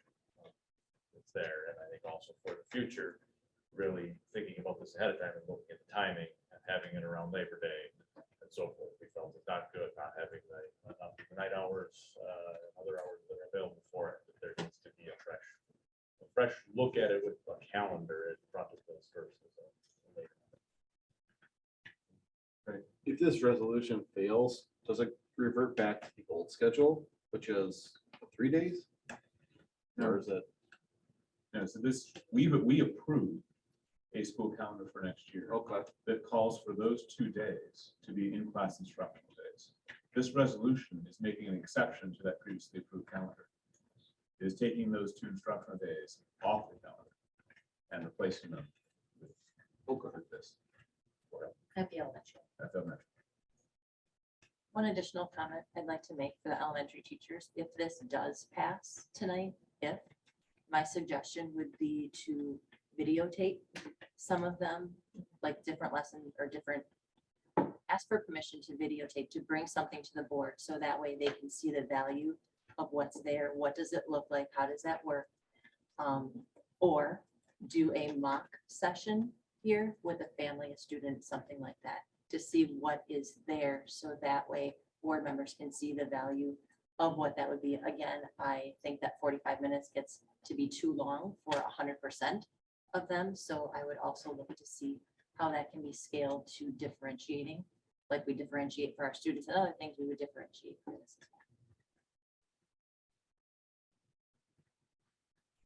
I promise you, if I say anything else, but I actually answered, so just for clarity, I've sat through this.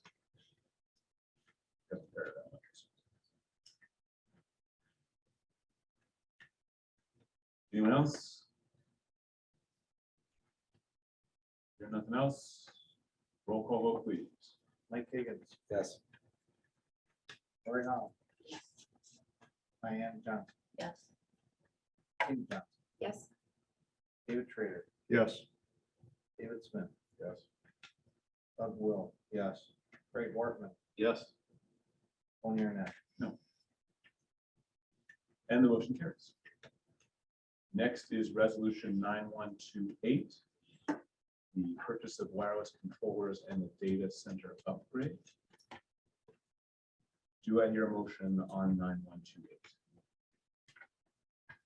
So moved. Moved by Craig. Is there a second? Second. So as was previously mentioned in both the ESSER discussion and briefly in the fiscal report, this is a proposed replacement of several core pieces of our network, in particular, the Wi-Fi controllers, so those black boxes you set up in the ceiling that are actually antenna, so to speak, right, in the system. And much of the infrastructure as mentioned in the ESSER description is out of date. This does not commit us to using ESSER dollars for this. So this is making a purchase. The board decides to use ESSER dollars to cover that purchase, then we're changing which pocket we're taking the money out of, right? That's a second subsequent decision wrapped up in our meeting next month. This is just, we're going to make the purchase.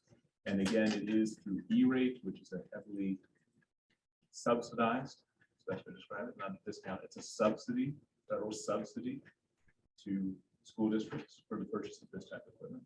They did shave roughly $90,000 off the price, so almost in half. Questions or comments on the motion? Hearing none, roll call vote, please. Mike Higgins, Yes. Lori Holland, Yes. Diane Johnson, Yes. Tina Johnson. Yes. David Trader, Yes. David Smith, Yes. Doug Will, yes. Craig Wortman, Yes. Tony Arnett. Yes, and the motion carries. Next is resolution 9129 for soft water at the Riverside Middle School. Do I hear a motion? So moved. Second. Moved by David, seconded by Mike. And as previously mentioned, we have had an equipment failure. We need to replace it. What came about as a part of that was also looking beyond simply replacing the soft water, but replacing the piping that it goes through. And that is the recommendation that came out of the school committee, was to do both the pipes and the water softener. There was a third option that was to extend it to cold water as well. That is not included in this at this time. This is just the hot water softening and the pipes associated with that. There were multiple quotes. We had 3 quotes for this, so there's been one. Comments or questions on the motion? What's the dollar amount to put that into there?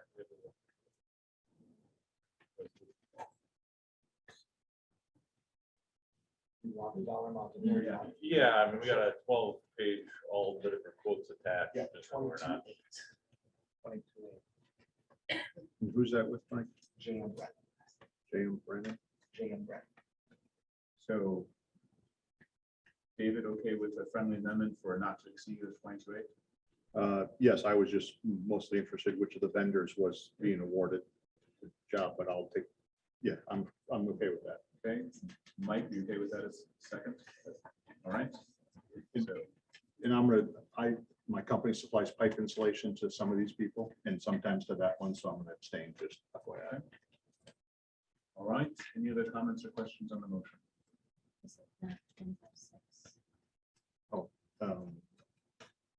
Mike, Looking at that wrong, isn't it 25.6? What did you just say? First bid is 22. All right. Thank you.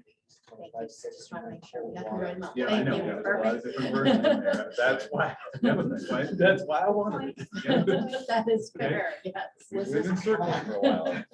Okay, Yuri, Frank, was this quote recent? I mean, I just look Yes. at how price. It was a January quote, but we, Jan Brennan is on there. all right, roll call vote, please. Mike Higgins, Yes. Lori Holland, Yes. Diana Johnson, Yes. Tina Johnson, Yes. David Schrader, Abstain. David Smith, Yes. Doug Will, yes, Craig Wortman, Yes. Tony Arnett. Yes, and the motion carries. And our last resolution is 9130. This is purchase of Chromebooks to support our special education program. Do I hear a motion? Second. Moved by Tina, seconded by Mike. Again, as was previously mentioned, we are retiring some Chromebooks that are long out of support. And we need to move forward with this purchase at this time in order to secure the inventory. If we were delayed further, we don't know when exactly it might come. Done now is both the right price and also gets. Comments or questions on the motion? Hearing none, roll call vote, please. Mike Higgins, Yes. Lori Holland, Yes. Diana Johnson, Yes. Tina Johnson, Yes. David Schrader, Yes. David Smith. Yes. Doug Will, yes, Craig Wortman, Yes. Tony Arnett. Yes, and the motion carries.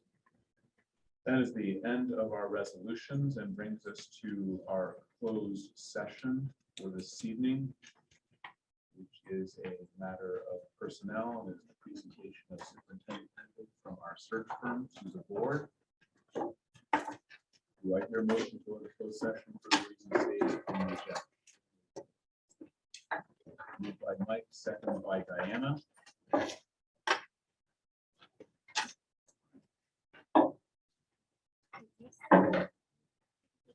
I do not anticipate action to be taken after this session.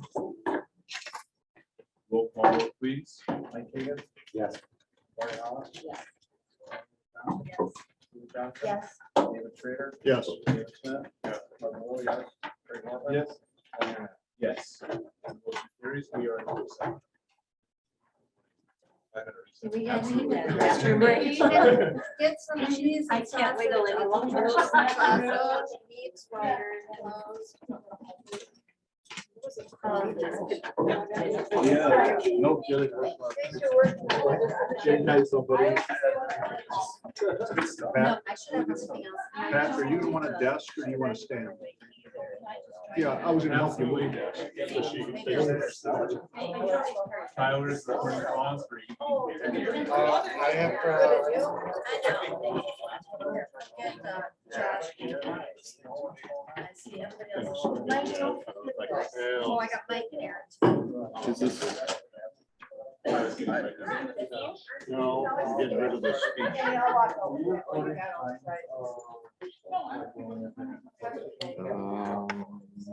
Yeah, I don't know if I want to do it.